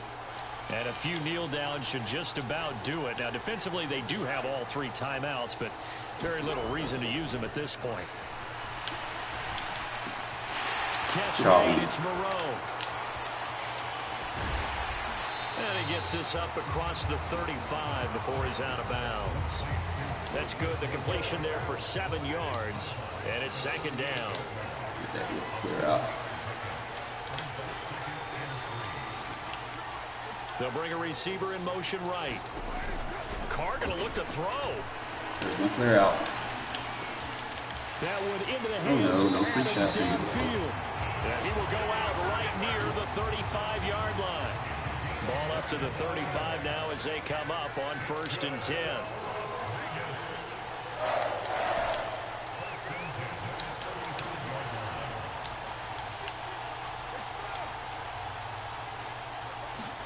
Carr with a play fake to Jacobs.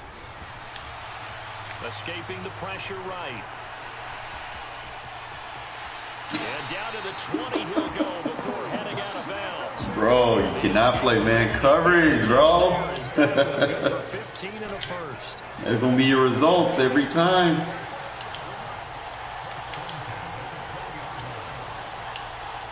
They'll bring a receiver in motion right.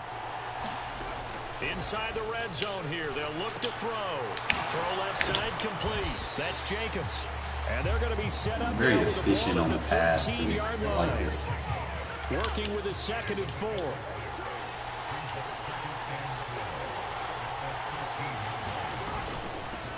Running it with Jacobs. Stop pass committing. Brought down this time at the 5-yard line. 105 yards rushing for him now as he when you pass commit, bro, you weak box yourself. That's where you get those fall forward animations.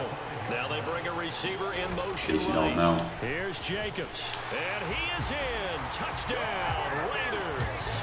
Match personnel, my guy. A 5-yard touchdown run. I got 3 tight ends on the field. Now pretty well put it away here in the 4th quarter. So now Carr, he'll lead the Raiders up to go for 2.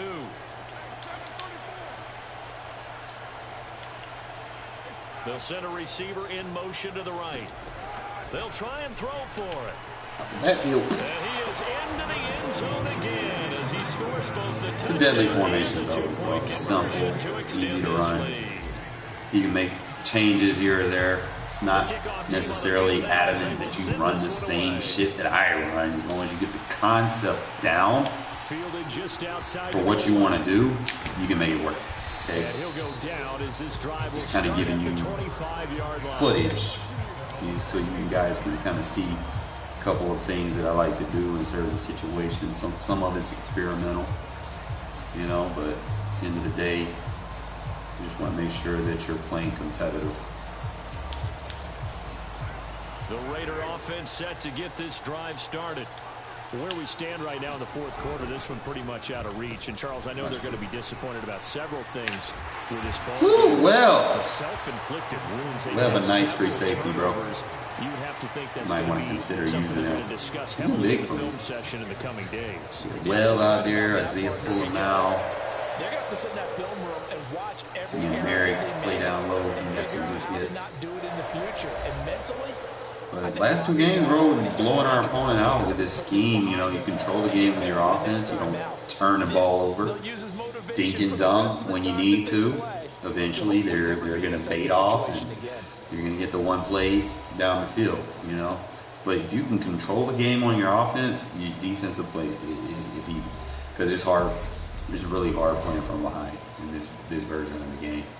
In years past, you could probably play from behind, but try not to do it too often this year because it's hell. Like, even though I play better in the 3rd and 4th quarters, you know, you don't want to, you know, take too many risks where you just kind of hurt yourself. Shouldn't take me long to figure out which Derek Carr is mine, right? Mine's a 144, 12 of 15. 12 of 15. Why is this guy 9 of 14? Oh. Yeah, I'm the 144.6. So both of my quarterbacks, you know, like I said, when you want to run that deep outs, in Regs, you want a noodle arm quarterback. I'm going to show you why on his highlights if they have them. Those throws would be money with him. Look at Jacobs balling out. Get a nice, you could focus on using him. It's going to open up your game, especially your tight ends. And then he had another 4 receiving for 64. No sacks. All right, let's go look at these highlights so I can show you guys. Look at them yards. 135 rushing. Blowout. Alright, let's see what we got. First drive. Look at his run. One of the first things I say is don't pinch. Actually, this hits. Where's my drive? I scored.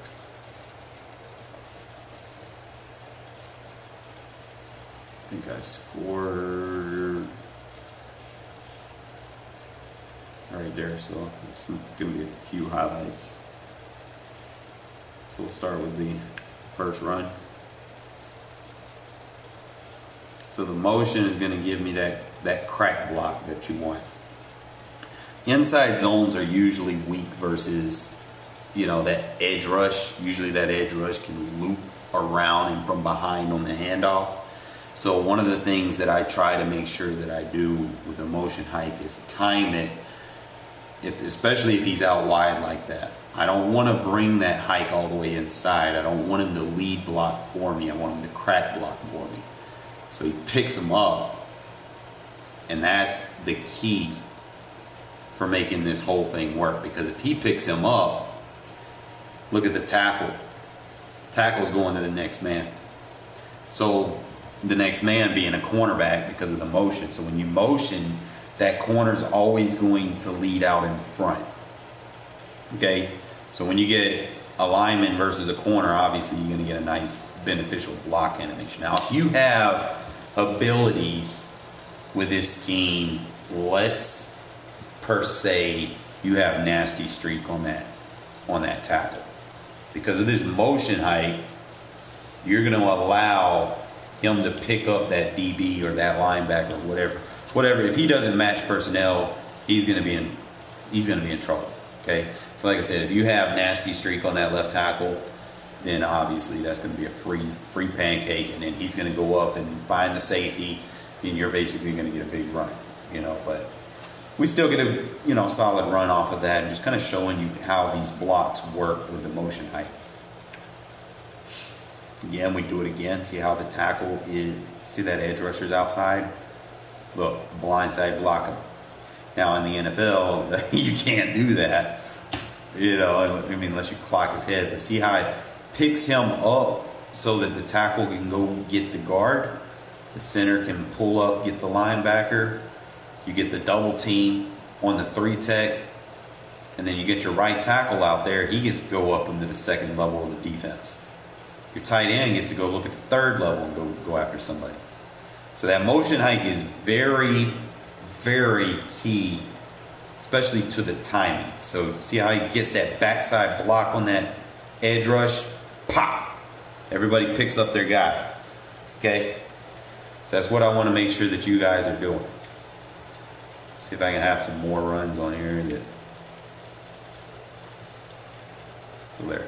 Now this one I hiked it a little bit sooner than I wanted to. Actually, I was late on the hike. But he still goes up and he picks up a key block for us down the field. So he picks up the safety. But you really want to make sure that he locks up right there. You don't want to hike it too late.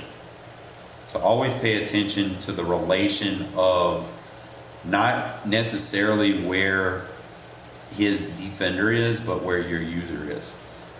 Sometimes, occasionally, I will hike it. If I know where their user is, I will hike it if they're trying to shoot a gap. I'll sometimes use their defender as a extra blocker for me.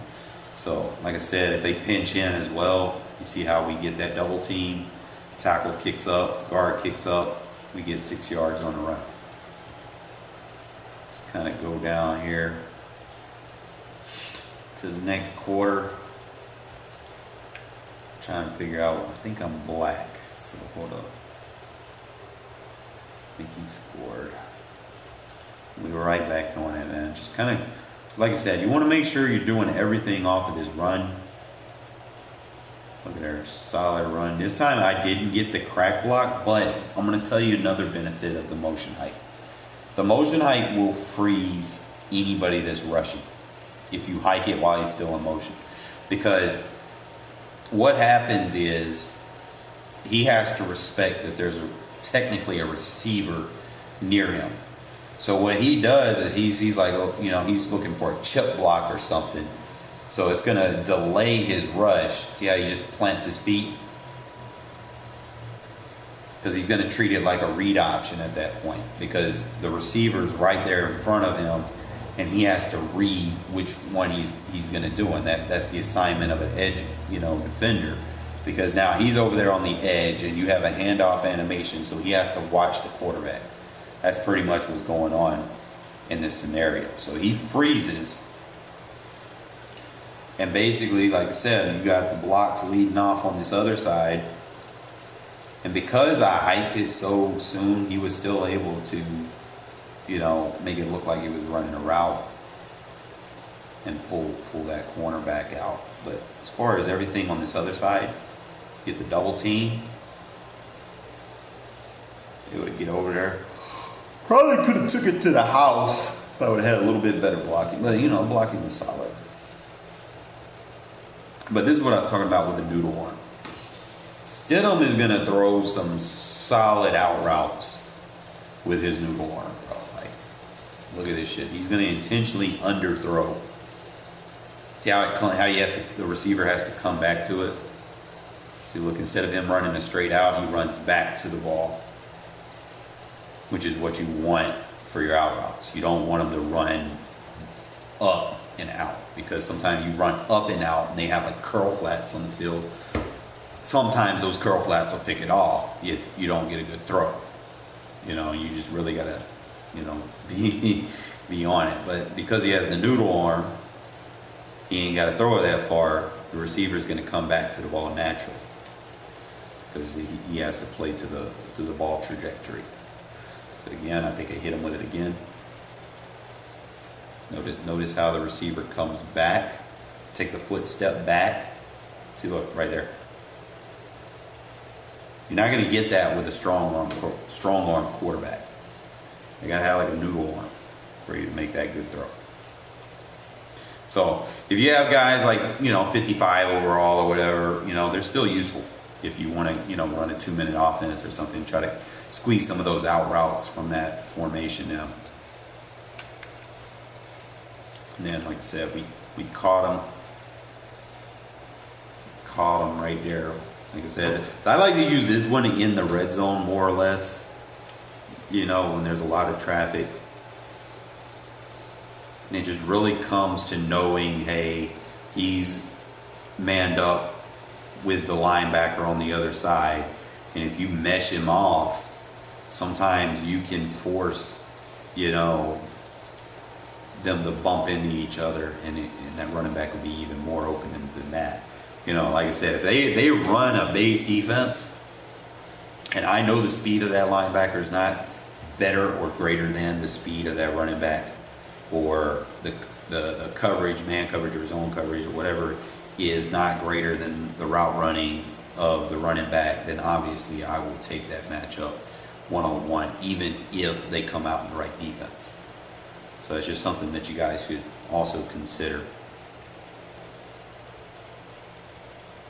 Right, I don't throw the Q and Cole.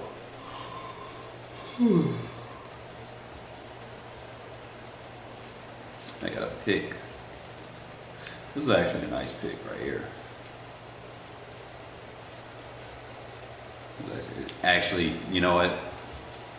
What he did was he motioned his tight end out to get a spread set, and I just spread my D-line out and contained, because those tackles cannot defend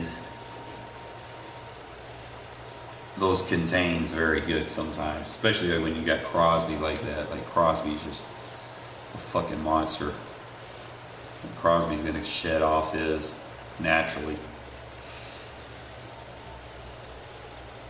But another thing I try to do is make this little,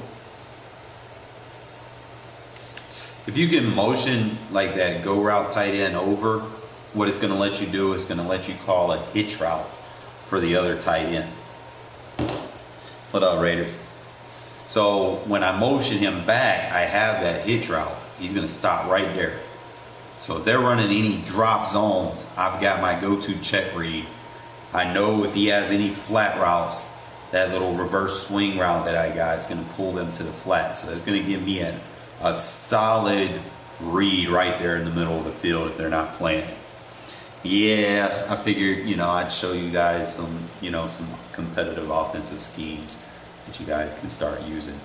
So like I said, one of the first things that you're going to do in this play action play is you're going to motion your inside tight end over so that you can get the hitch route for your other tight end. Then you got to motion him back and go ahead and just smart route him so he can pull any coverages off. So you're going to have that concept right there. Okay, so anytime they're playing zone, you can do that. Now, obviously, I probably could have gotten a look over there on that other side of the field. But like I said, swing route's going to pull the flat. We take the check down, easy read, easy yards.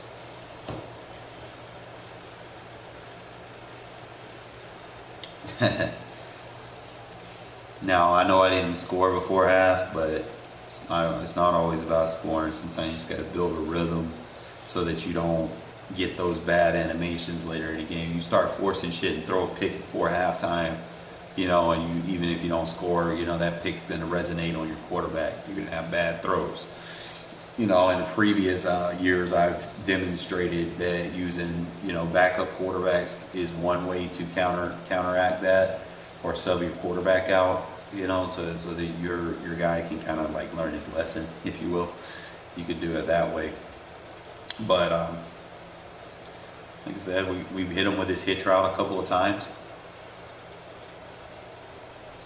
Boom, just hit it. And the thing I like about hitch routes is you can't press them.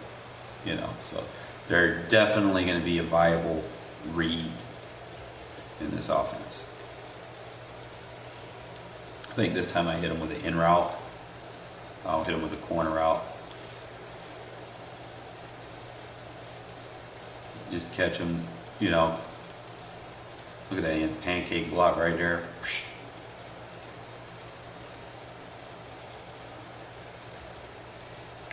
Set him up for the run. Quick pass. I actually did the check rule. No, I did the same play, I think.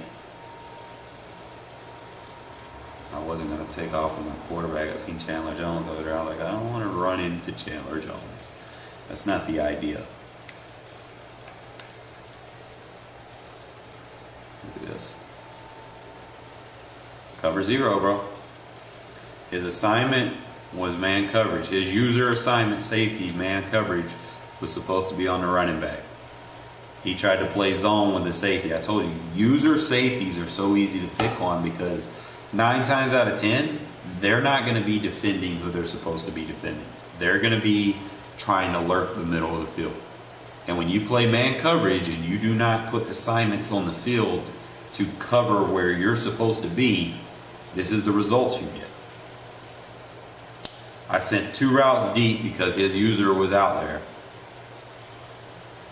And then I had 2 underneath routes. I ran that tight end on the in route just to keep him, on that side of the field.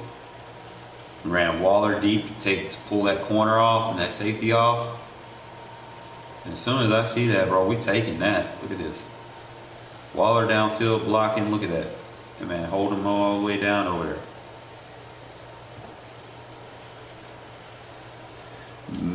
Man, Keenan Allen, he should know better than that, man. He looked like barbecue chicken. I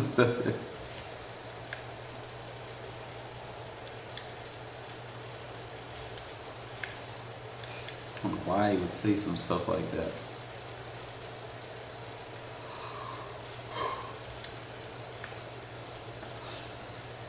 Like I said, hit him with a hitch route. Look at this. Actually, I went with an in route right here. Look at this. Now I had that crosser. Y'all see that crosser developing? Look at it. You see Devontae, right? Probably could have threw a deep pass lead inside. I probably could have got a 1-play touchdown to Waller because he had a linebacker on Waller. Waller's still viable to beat you deep. I know they've been nerfing him lately because of the injuries, but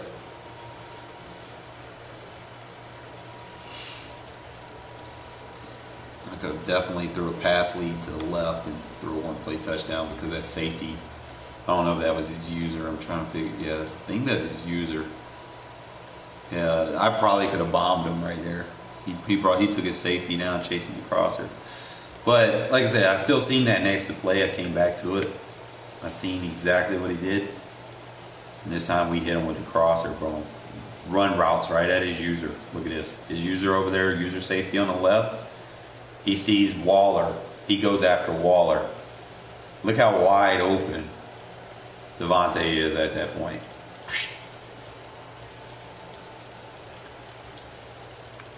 You hit him with a little 15-yard run with the quarterback.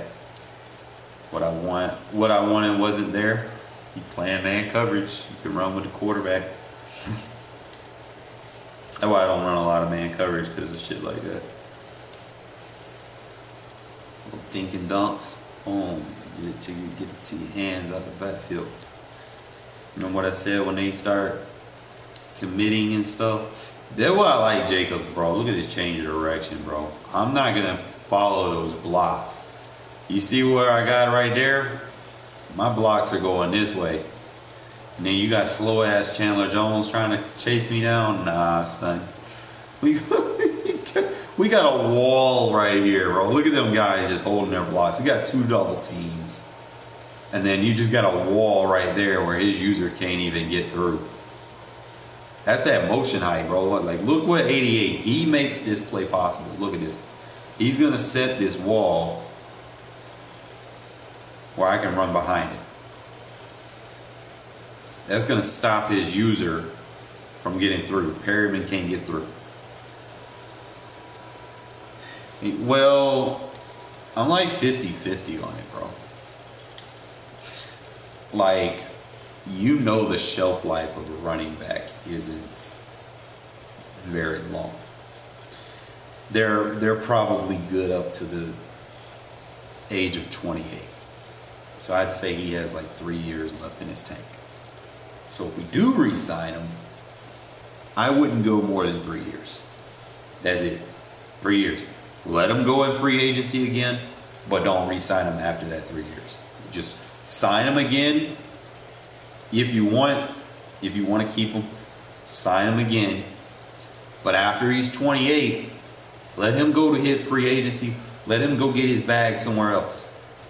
He's still gonna be viable at 28, but he's not gonna be the production he's getting now for the money that he's gonna get. So you re-sign him for 3 years.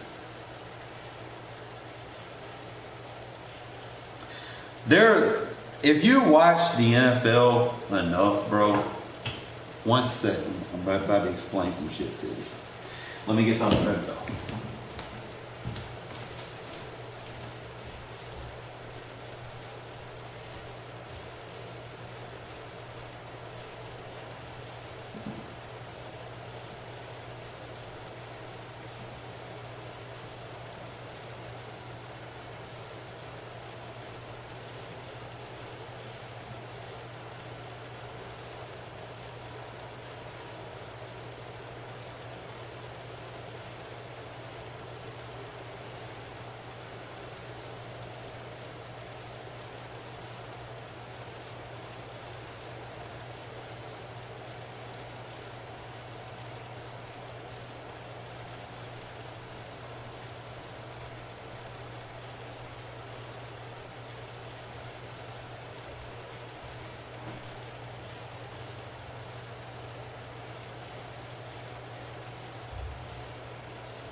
All right, so what I was saying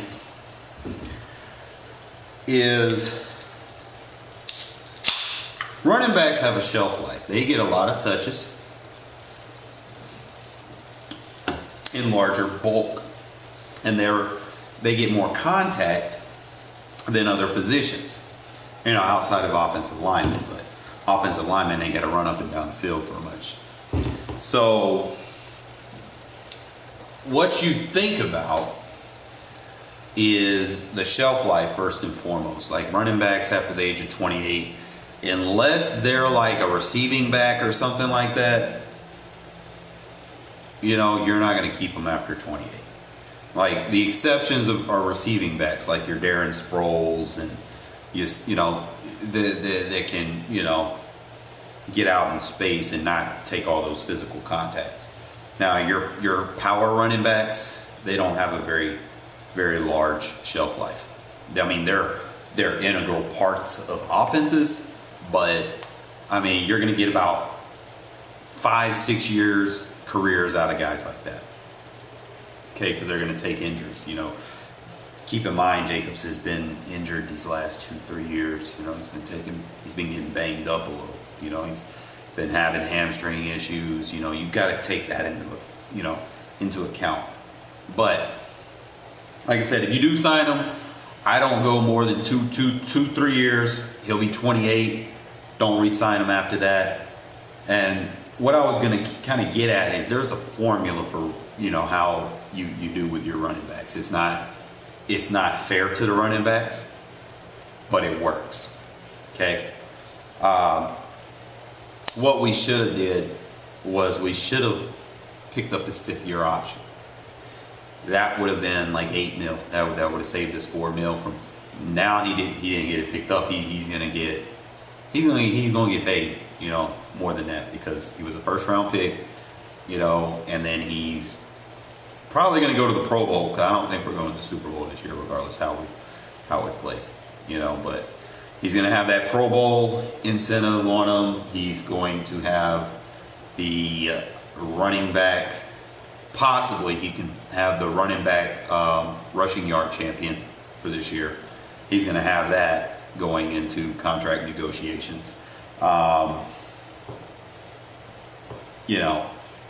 Any team would want a running back that's a rushing yard champion. So that's just some stuff that you got to consider. But the formula, for the longest, the Cowboys had the right formula for it.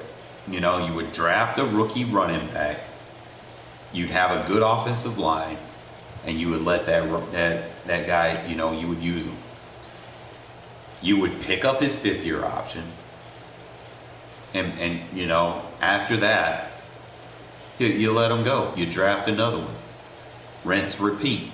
That's what the Cowboys were doing for so long, and it was working for them. And for some odd reason, Jerry Jones lost his shit and he paid Zeke. And then he destroyed that foundation of what worked for so long.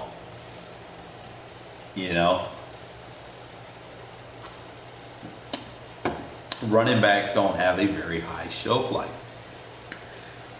Like I said, once they hit 28, bro, you don't want them under contract on your team. It's not a stab at the running backs, but there's not too many that I've seen after 28 that were just that guy anymore, unless they were like a receiving back, like I said, with Darren Sproles or something like that. Yeah, but I don't think Buffalo could afford him. Like, if he goes into free agency to test his market, and let's say he just wants to see what the market is. He's going to have a market. But he's not going to have a market for a championship team. His market is going to be basically like what Jacksonville is. The teams that have money, they're not going to win anything, but they're just going to throw money at them.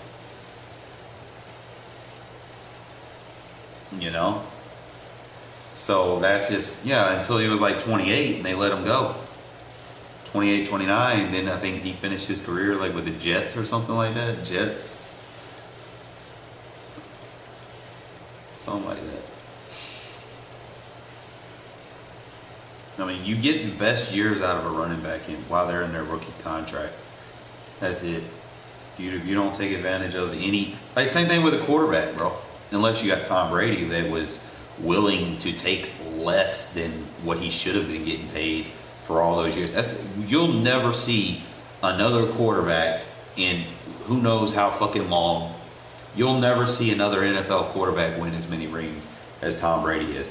Because you know why? The one key factor why Tom Brady has all those rings? The one key factor that Brady did for his team to win all those rings was he took significantly less money on contract negotiations so that the team could fill roster spots at key positions with key players. You overpay your quarterback, bro, you hurt your salary cap.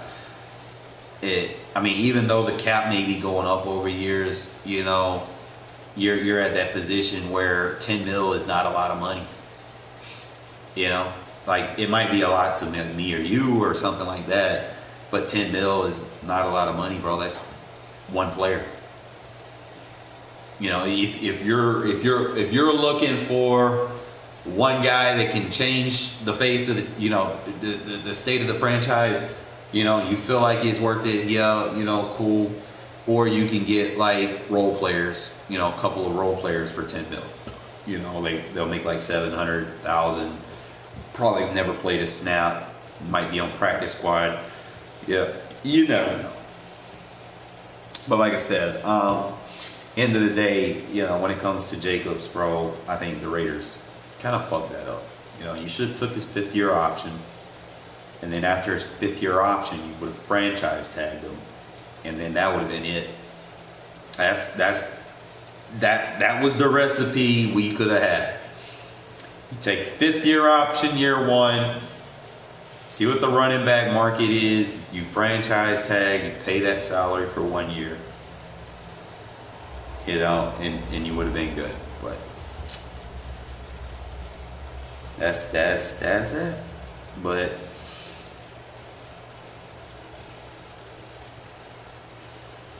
yeah, he was the only one we hit on in the Mac trade. But it would suck that we lose him. But, you know, at the same time, you just got to trust the process. You know, there's going to be a lot of fresh running backs in next year's draft. You know, the main things you want to hit on, man, you want to get good linemen. We're going to need a backup quarterback because I don't know how much, like, Carr been getting hurt in these games. He done did it twice this year. He came back the next play, but I mean, Carr, like, quarterback's getting old, bro. Like, you're gonna need someone that, you know, if you only sign Carr to what, 3 years, 3-year extension through 2025 or something like that. I don't remember, but you're going eventually within the next 2 years. I would definitely think the Raiders look to invest in a quarterback, whether it's a bridge quarterback that they get and then they hit a rookie or something, or they just be like, hey, Carr, you know, you're gonna have to take a back seat. You know, is he willing to do that? I don't know, but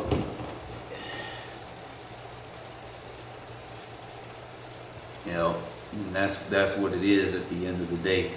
As far as our receivers go, bro, like, Raiders do okay getting free agent receivers. Like, Matt Collins was a steal. Like, I don't even think we're overpaying him. You know, when we went out and got Nelson Aguilar for like a 500, I think we were paying him less than $1 million for like 1 year. You know, and then the next year the Patriots are paying him like $27 million. Like, we basically we hit on those. You know, personally, we need interior rush. I don't think we're going to re-sign Tillery. If we can get like an inside rush on defense, I would go defense. Our offense is okay, but it really that we need defense. End of the day, bro, that is we got to get turnovers. Like if you can't get anything in free agency, you need to draft it. You need impact players on that defense. I don't know how we're gonna do. Like we need better corners. Like Hobbs is good, but I don't really see us. You know, the rest of our secondary is not there. You know, we need a safety. You know, I don't go by the draft class in Madden, bro. Like people make up fantasy stats for players. You know, I don't go by that. You know, like I said, I would probably, like I said, go defense because we obviously need that. Like Chandler is too old, bro. Like even though he just had a good game, probably the best game of this season, you don't pay someone money like that just to have one good game. You know, like yeah, some people be like, you know. They might be like no love lost or whatever. At the end of the day, he just had one good game. You know, like I don't know. We need some pass rush help, whether it be interior or edge. We need We need fucking linebackers that can do it all. We need some jack linebackers. Like we need some. The fucking what's his name on the damn the Bucks we missed on. Like we've been bad at drafting. Like I don't even remember our last linebacker that we drafted in the fucking first round was Rolando McClain. That's how long it's been since we invested. And then he was he had trouble issues. You know how that shit goes.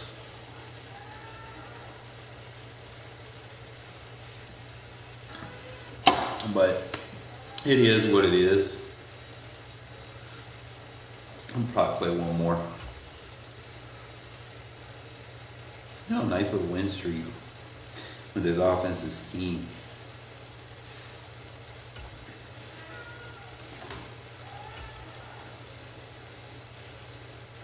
I mean, we probably won't, bro. Like, he getting old. Like, he can tackle, he good.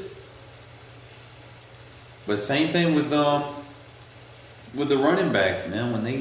When the physical players get like that, man, you can't use them how you want to use them anymore. You know, you gotta let them go. You gotta cut ties, get young. No, he not young, bro. For that position and how he plays, you gotta think. If he's an aggressive, you know, he's gonna be good for like a few short-term years. So he'll be like 30 next year. The NFL brings us to First Energy slower. Stadium here in Cleveland, Ohio. Tonight, injuries also, you know, he's been injured. Between the Las Vegas Raiders and getting injured a lot lately. And that's usually a telltale sign of not re-signing players. Like with Waller, for instance, you know, he's about to be 30. And he's already injured, bro. He hasn't put a healthy season together yet since he's been with us. He's getting hurt. If I was like a GM of the team, I'd take those factors in before I do any kind of contract talks with anyone about anything.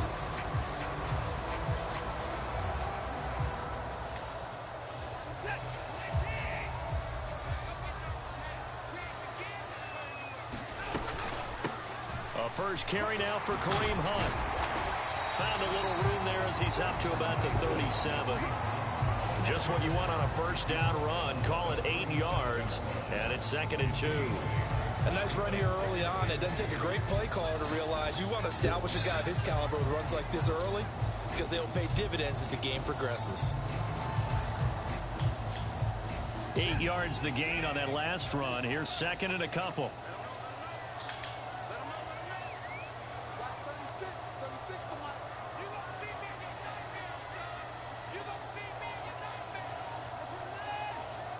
Maybe a free play for Watson. Throw left side. There's Schwartz with it. Well, we looked at each other right when he flinched. We knew that that flag was coming. Yeah, offsides, easy call. Mark off the 5 and keep it moving.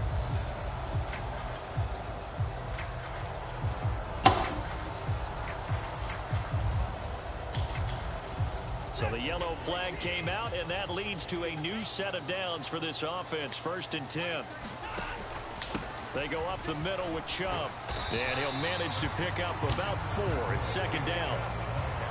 Well, on every play call, you realize it's not going to go for a touchdown. I don't classify pass rushers as setting things up for maybe later in the game, trying to establish the inside run with toughness now.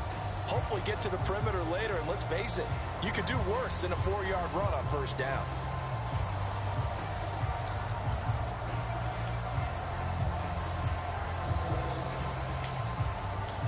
Huh? The run got 4. Now they deal with a 2nd and 6.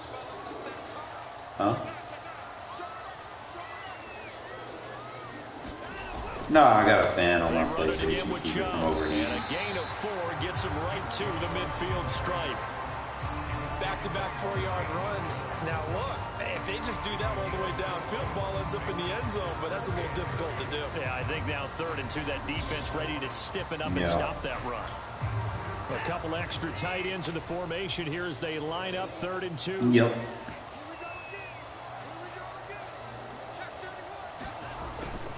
They'll run for it. Here's Chubb.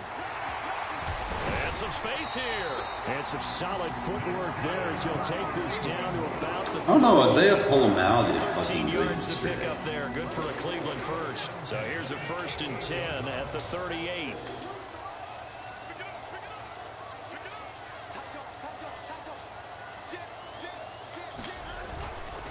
And Chubb will try the middle here. And he's brought down at the 34. Call it a gain of 4. This drive is pretty clear. Almost feels like old school fundamentals, doesn't it? Want to impose their will on the defense. Was that 5 straight runs? Yeah, 5 straight carries to start this drive. And like you said, the way it's working, they may just stick with it. Following the pickup of 4, here's 2nd and 6. To throw is Watson. They set up the screen to Chubb. And he'll be out of bounds just inside the 25-yard line. It's a gain of 10, and the Browns are going to get a 1st down. And as you're game planning as a staff, you go through all the different ways you can neutralize the other guy's pass rushers. Extra linemen, leave a tight end in, bring the running backs back in to block. Or you can do this, a little simple screen pass, and it works to perfection. And this time they were waiting for him as he'll be knocked out before he can get back to the line of scrimmage. Hustling through to break that play up, Max Crosby. That loss of 3, a rare stumble on a promising drive. Here's 2nd and 13. Now it's Watson. Thank you. Oh, that's into double coverage and intercepted. Picked off by Jayon Brown. And the Raiders are going to take over once again. Trying to do too many adjustments. That's what happens when you do that.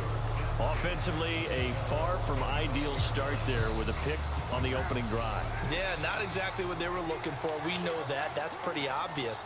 The beauty, though, is it's happening early. If they don't panic, they don't compound this problem, they've got a long way to go and a chance to get back in it. Eluding the pressure right. And he'll toss this one incomplete. Seeing no options, he throws it away. Oh, I saw this one with defensive eyes because even as he escaped the pocket and bought time, the coverage stayed tight. Nothing broke down. Throwing it away, that was his only option.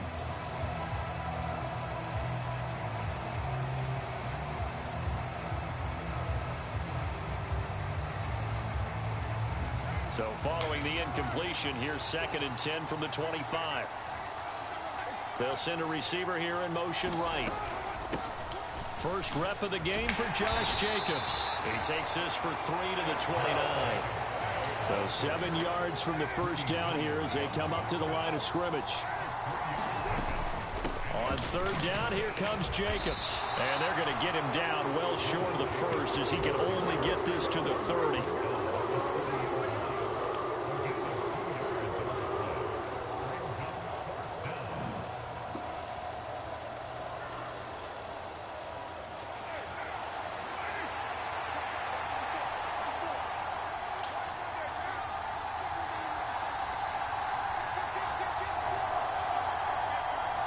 Adams the man in motion right.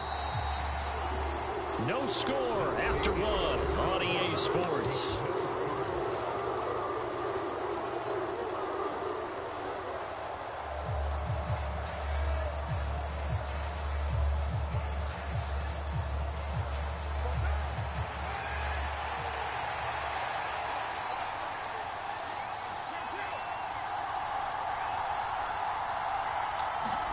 They'll go for it. It's Carr. And he's got his man on the out route. And he'll be out of bounds, but able to get it up past the 45. A curious decision to go for it, but it pays off with a first down. They'll bring a receiver in motion right. Carr going to give it to Jacobs. And he'll take this ahead for about 4. Second down coming up. At the end of all that hitting and hollering, it was a 4-yard run, so the offense is going to go back to huddle and feel pretty good about themselves. Defensively, you have to feel okay because you didn't let it turn into a bigger run, but the goal, shut it down for 2 yards or less. That's when you start to feel good about yourselves. They'll bring a receiver in motion right. From the midfield stripe, they'll look to throw. Flush to his right. And he's just going to get rid of this thing. To no one here. He throws it away. And now it's third. Well, sometimes the defense just beats you. Great coverage from the secondary. All of them in the proper position. So instead of trying to throw into tight coverage, he found a way to throw it away and come back and try again the next down. Able to find Walner. That's complete. And they're going to have another first down as he's going to be tackled at the Browns' 37. The drive stays intact with a pickup of 13. Line of scrimmage, the 37 on 1st and 10. They'll send a receiver in motion to the right. Back to the running game with Jacobs. And that one opened up for him well as he'll take this down to the 26-yard line.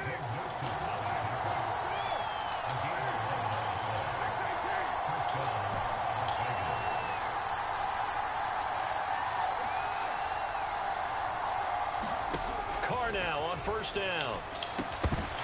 And that is incomplete. He couldn't hold on through the contact. Brings up second down. I know at times people think we use it too often, but you've got to be able to throw guys open. And when you read zone, you've got to stick it in there before your receiver gets to the next guy in the zone. Otherwise, you bring him into the play. And that's precisely what allowed that defense to disrupt the pass. And he takes it down to the 10-yard line. So not quite a first and goal. It's 1st and 10 from the 10.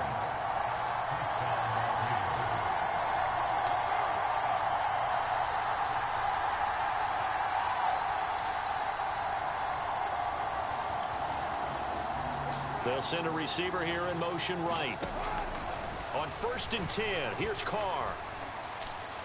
And the throw left sideline here is caught, but they'll rule it incomplete. Couldn't keep his feet in. Second down. Well, there's times when you see these catches that are made, and we just know the guys playing it are really wishing for college rules. Only need that one foot down instead of 2. It's awfully difficult. And he'll take it into the end zone for a Raider touchdown. Josh Jacobs, a 10-yard touchdown run.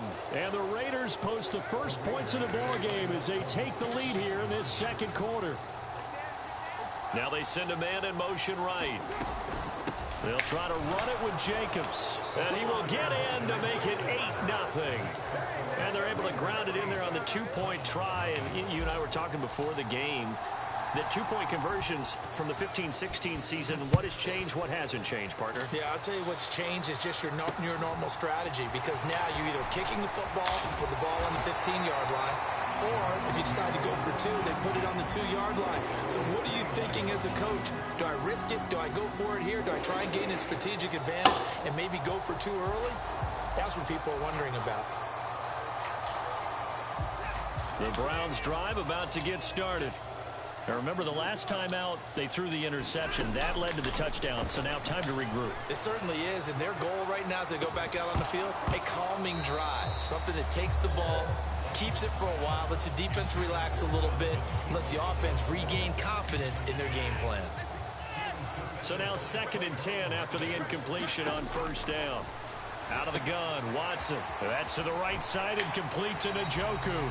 And he gets this up to the 34, out of bounds there. 5 yards, now it's 3rd and 5. 8-0 our score with 2 minutes left in the second quarter. The Raiders call on a nickel set here for 3rd down.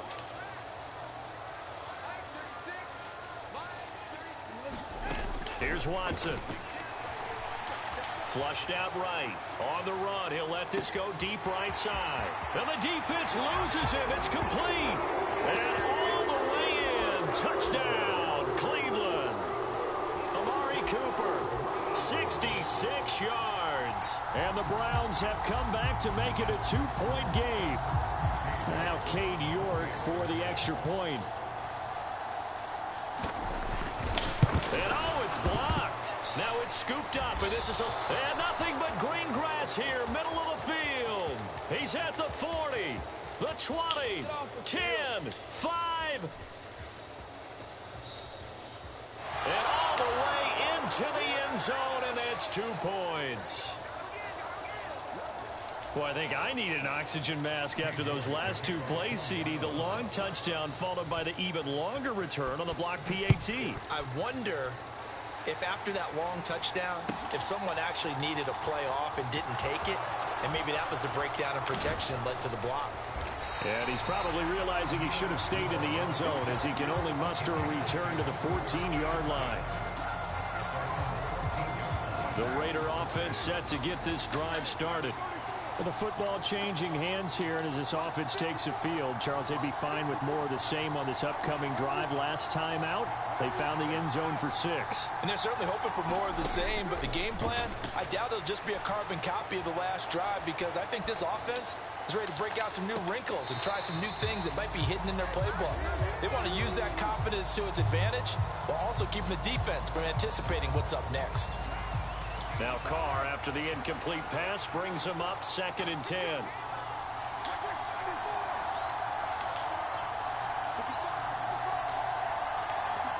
They'll bring a receiver in motion right. To throw once more on 2nd and 10. Carr buying time to his left. And this one incomplete. Too much contact to hold on to that one, and it's 3rd down.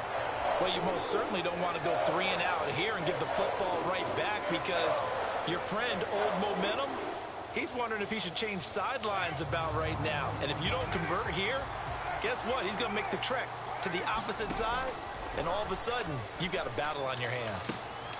And he fires one that's intercepted. Picked up by Denzel Ward. And I think this is a situation where a quarterback coach on the sideline is going to talk to a signal caller and say, listen, it's 3rd and long, and it's still early in the game. Let's not force things here. If we don't feel good about it, let's just check something down and pump the football. On 1st down, they'll run with Chubb. And he's going to take this ahead for right around 3 yards, but no more than that. 2nd down. Vision is so important for the man in the middle, because his ability to look through all the clutter that's happening in front of him, diagnose a play, and then go make it and finish it, that's when the great ones know that they have the goods. From the 22, Watson. They'll go screen here to Hunt. And he doesn't quite make it, taking it within an eyelash. Dropped at the 1. A good pickup there, 21 yards. I think he has to be saying to himself, how did that not wind up a touchdown? Remember, you just need the tip of the ball to cross the plane. It's not going to get there, but they're going to be set up in great shape with 1st and goal. The Raiders going to use one of their timeouts as they get the stoppage with a little over 50 seconds to go in the 1st half.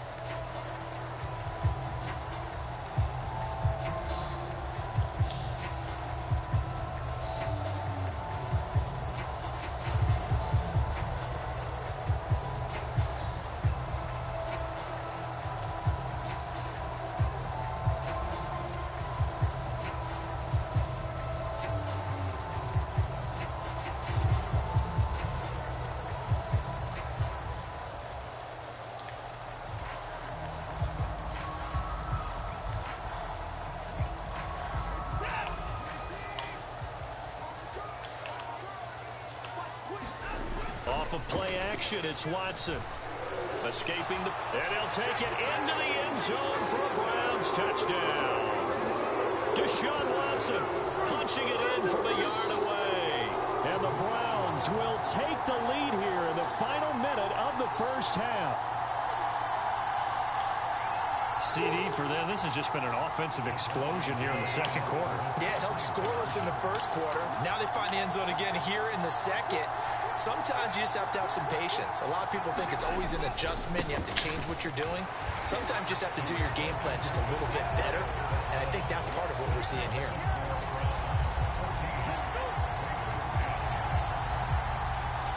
York ready, and here we go as he sends this one away. Amir Abdullah going to take it out of the end zone. And no chance to get away as they'll get him down at about the 17-yard line.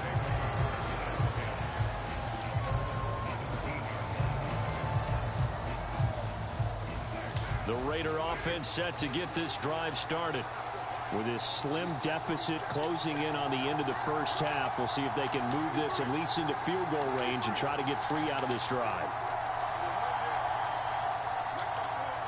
They'll bring a receiver in motion left. They go back to the air here after the INT on the last drive. He'll get just a yard on the scramble. It's second down. Only a short game there, but that's okay if you're the offense. They brought a lot of pressure at him, and he uses athleticism to at least get back to the line and make second down a lot shorter than it was looking for a moment.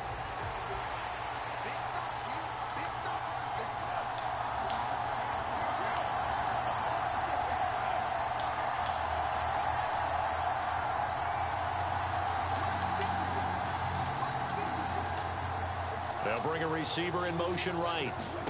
Throwing again on second down. Carr forced out to his left. And he's caught downfield. It's Waller. And he will work his way out of bounds here at the 25-yard line. A big play there just before halftime. 57 yards.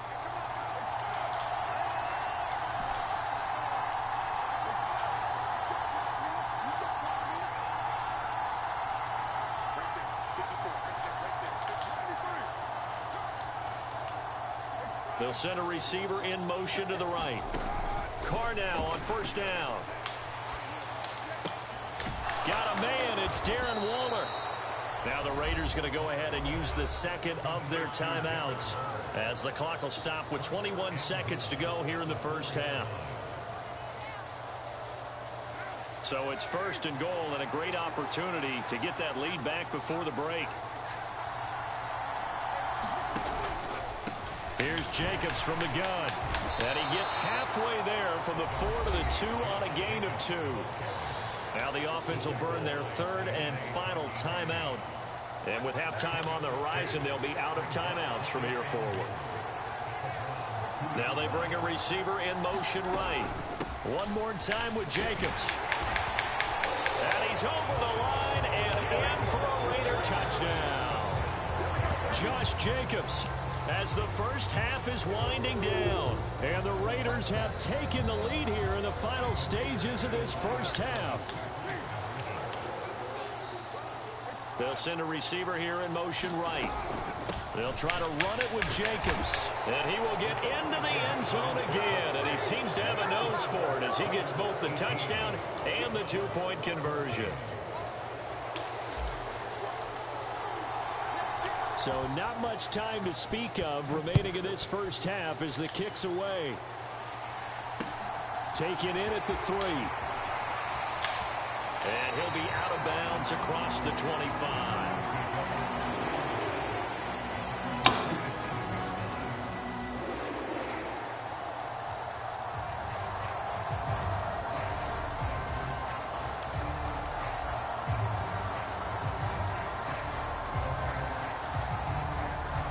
The Cleveland offense ready to go. And with only 9 seconds remaining, with not much time, we'll see how they play this.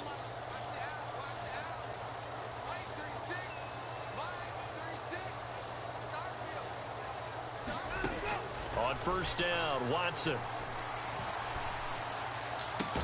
He's got a man complete. Now whistles and a timeout with 3 seconds left in the first half.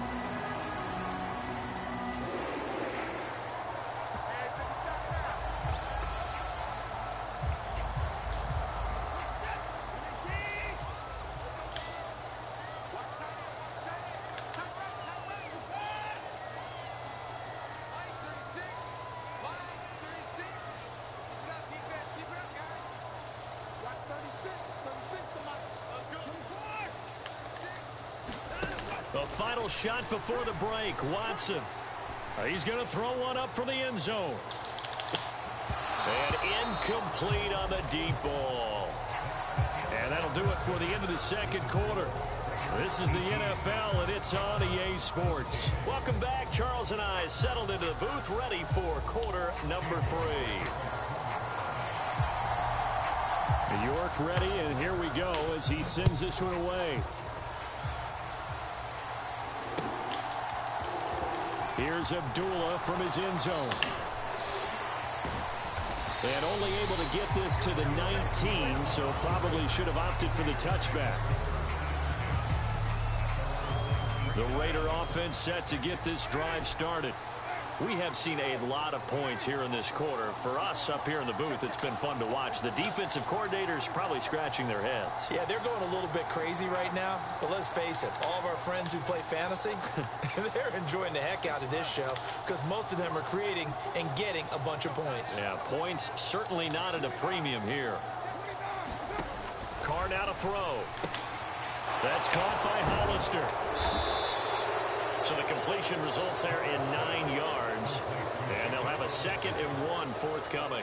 And coaches always harp on the quarterback reading the defense and getting it to the open man. That's good recognition there. And how about what he did after the catch? Yeah, hit your tight end, let him get some rack. Yeah, when he gets moving, not many guys want to come over and put a hit on him, do they?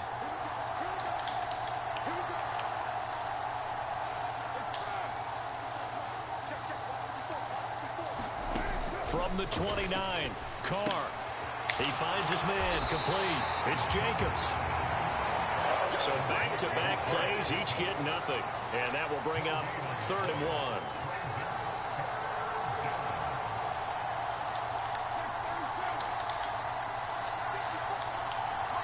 1. They'll bring a receiver in motion right.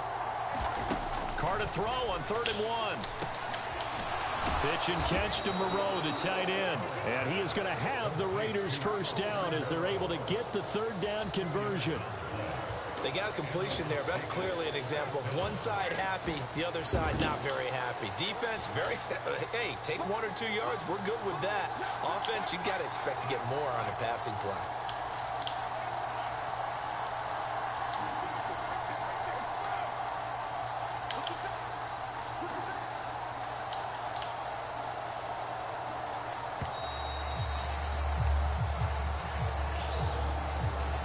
The offense knew it. They were already starting to walk back as that one is accepted. Now they need 15 yards on this series after the delay of game. 1st and 15.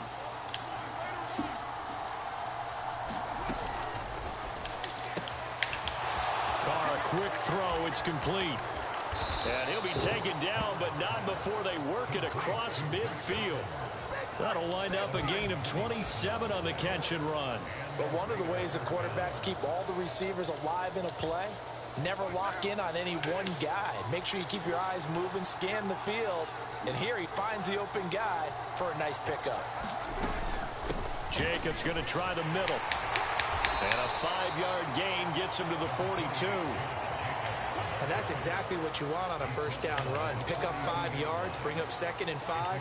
The defensive line, though, they've got to figure out a way to out-leverage the guys up front because the offensive line is winning at the point of attack. And he's dropped just before the line to gain. 4-yard pickup leaves him with 3rd and 1. Well, you certainly have to give a little credit here because they're playing this game now at their pace. This is ball control football, sustained runs, taking their time, and making it work.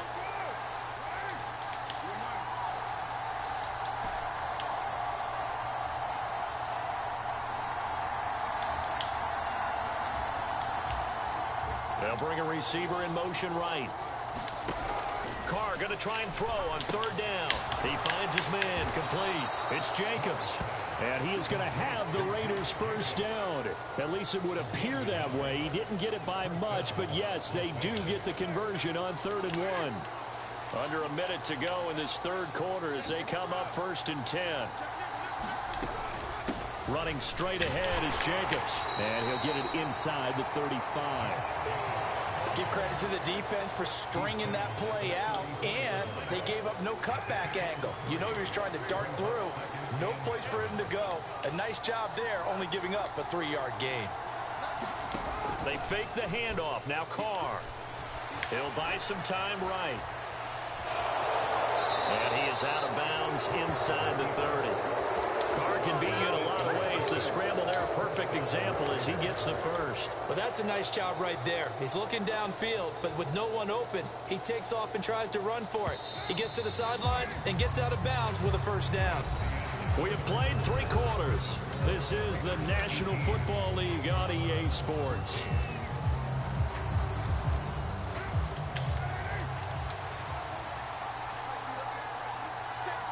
They'll send a receiver in motion to the right. First down, here's White. Down to the 25.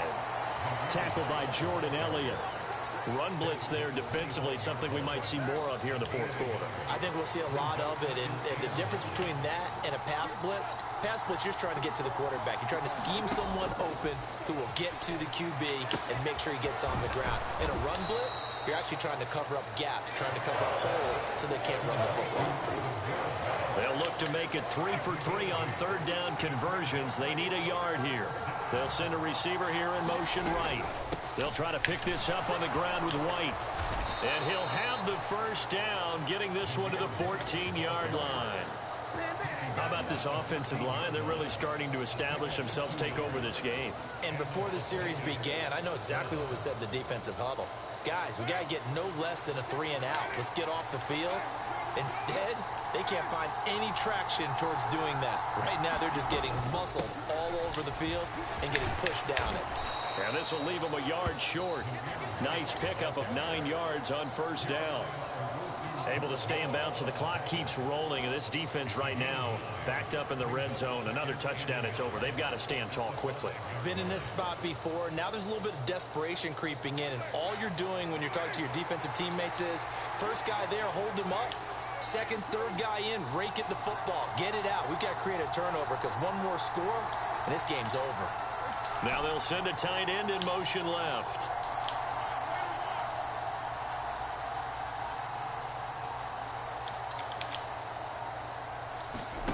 On 2nd and 1, Carr. And a quick throw here, that's complete. Only gets a yard, but it's enough to set him up 1st and goal. And the tight end is certainly a position built to move the chains because they can control space underneath. If they've got good hands, then, of course, they're a dynamic target. But one other thing is they're right in the sight lines of a quarterback on just about every play. And that makes it easier for the quarterback to pick him out and deliver. So 1st and goal, 6 points here would go a long way toward wrapping this one up. White is not going to get a whole lot, maybe a yard down to the 3. It's a gain of a yard, and it'll set up 2nd and goal. Fourth quarter, down to the final 2 minutes, and we've got a 1-score game. So it's Raider football as we get you reset. They'll go again from the 3 here on 2nd and goal.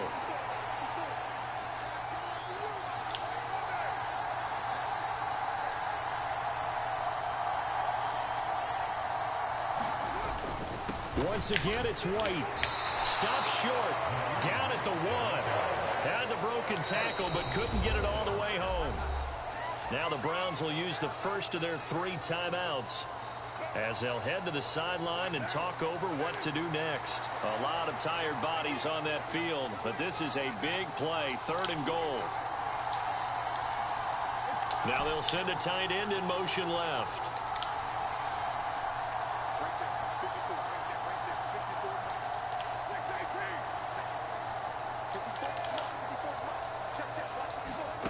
To throw is Carr. And this is caught. And that could seal it. It's a touchdown. Well, that was absolutely ideal for them, wasn't it? Trying to salt this game away. I think one of my kids just graduated in the amount of time they had the football. That was absolutely impressive. Everybody wants those salt away the game drives. What makes them successful? Well, when you're able to mix run pass, when you're able to control the football and stay ahead of the chains, I'm using every cliche I know, but that's how you get it done because you're not taking negative plays, and that way you're able to run what you want to run when you get a chance to call it. On is the Raider kickoff unit now as they will send this one away.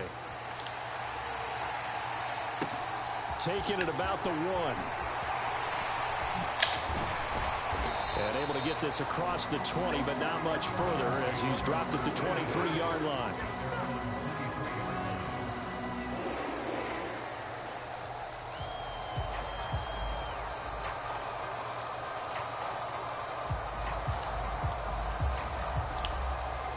The Browns drive about to get started.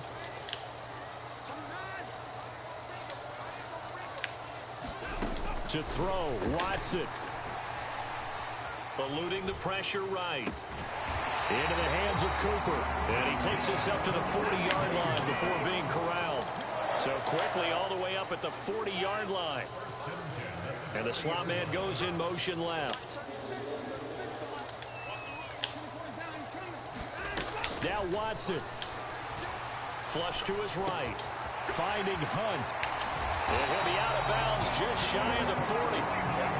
18 more yards there and another first down. Clock management definitely critical here if they want to get back in this game. Absolutely agreed. They have to up the tempo in this case, down a couple of scores. Want to make sure they have a chance to win this ball game.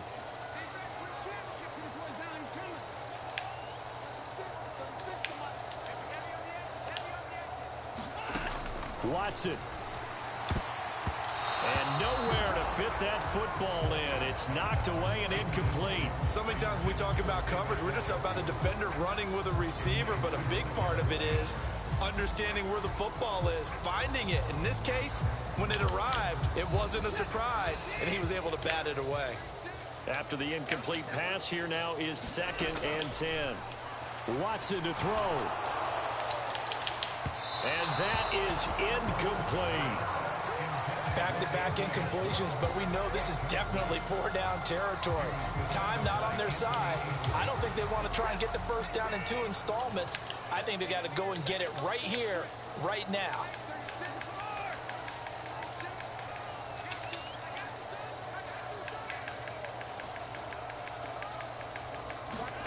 Here's Watson. Bell brings it in across the formation. Now the Browns signal for the second of their timeouts. As the clock stops here with 46 seconds left to play. Whether it's a touchdown or a field goal, whatever it is, they need to score quickly here on first down.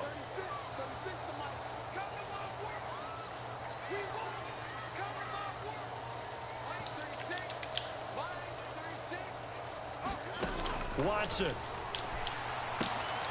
This is the tight end, Njoku. And he's down inside the 5 at the 4 before he's out of bounds. Another nice gain, 13 yards that time, and another first down. Watson now to throw. Being chased out left. And he takes this one into the end zone, and all of a sudden, here in the final minute, things get a little bit tighter.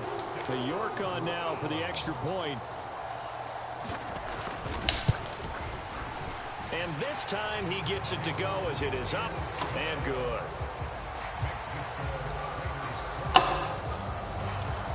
So with just under 40 seconds to go, you figure this is going to need to bounce their way if they have any shot.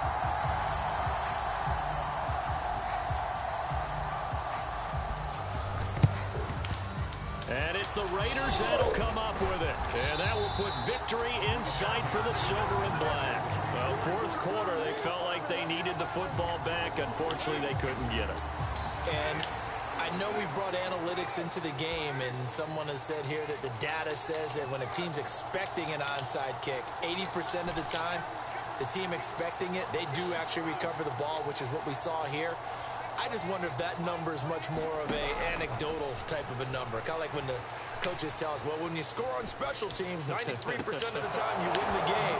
I'm still waiting to see that number as empirical. The Raiders going to use one of their... You not gonna play it out? I ain't taking no knee. There you have it, fellas, man. That formation, if you play it right and you're very conservative with it, no one can stop it. And that's what I'll be using in MUT from now on. I just gotta get a few of the kinks worked out in it and whatnot, but you can see right there, a nice little win streak that we just piled up. Nobody could really stop it. We attacked every possible user frustration defense possible, like the baselines. It was killing it. You know, you just got to be content taking the dink and dunks as opposed to, you know, like the bombs, they'll eventually open. You know, you just got to kind of break somebody's mental with it. Just keep going short, keep running the ball. Eventually they're going to break. You know, and if they don't break, you're just going to keep, you know, frustrating them. You know, but other than that, you know, like I said, another key component is, you know, you might want to opt to sub in a third tight end, you know, so that obviously someone that can run block. Your number one tight end needs to be able to be receiving, but your number 2 and number 3 need to be able to block with them. So other than that, man, like I said, appreciate y'all tuning in as always, and hopefully this scheme can help you. You can devise your own wrinkles from it, but as long as you understand the concept, you know, you use the concept to open up other tools in the toolbox. You know, you don't want to just sit there and just spam the same thing the whole time unless, you know, they're not making adjustments to stop it. And by all means, just kind of work off the inside zone. Other than that, like I said, you might want to try to do some creative stuff if you have like route apprentices and stuff like I was doing with the tight end. I was trying to see if I could just, you know, if he was running cover 3, I got him with the smoke screen route. You know, just trying to really force him to get out of that base alignment so I could bomb his ass. But, you know, sometimes they'll stay in it regardless. You know, you'd have to expect that. You're not really going to be able to set, you know, too many people up for the big play. You know, like I said, if they just spam the same defense the whole game, you got to take what is given to you, man. It's chess and not checkers. Okay, we're not doing play to play. You just got to set people up. Eventually, you know, their mental will break. And if not, you just got to keep punching, punch. It's a boxing match, man. Just jab. You ain't even got to hit them hard. Just jab.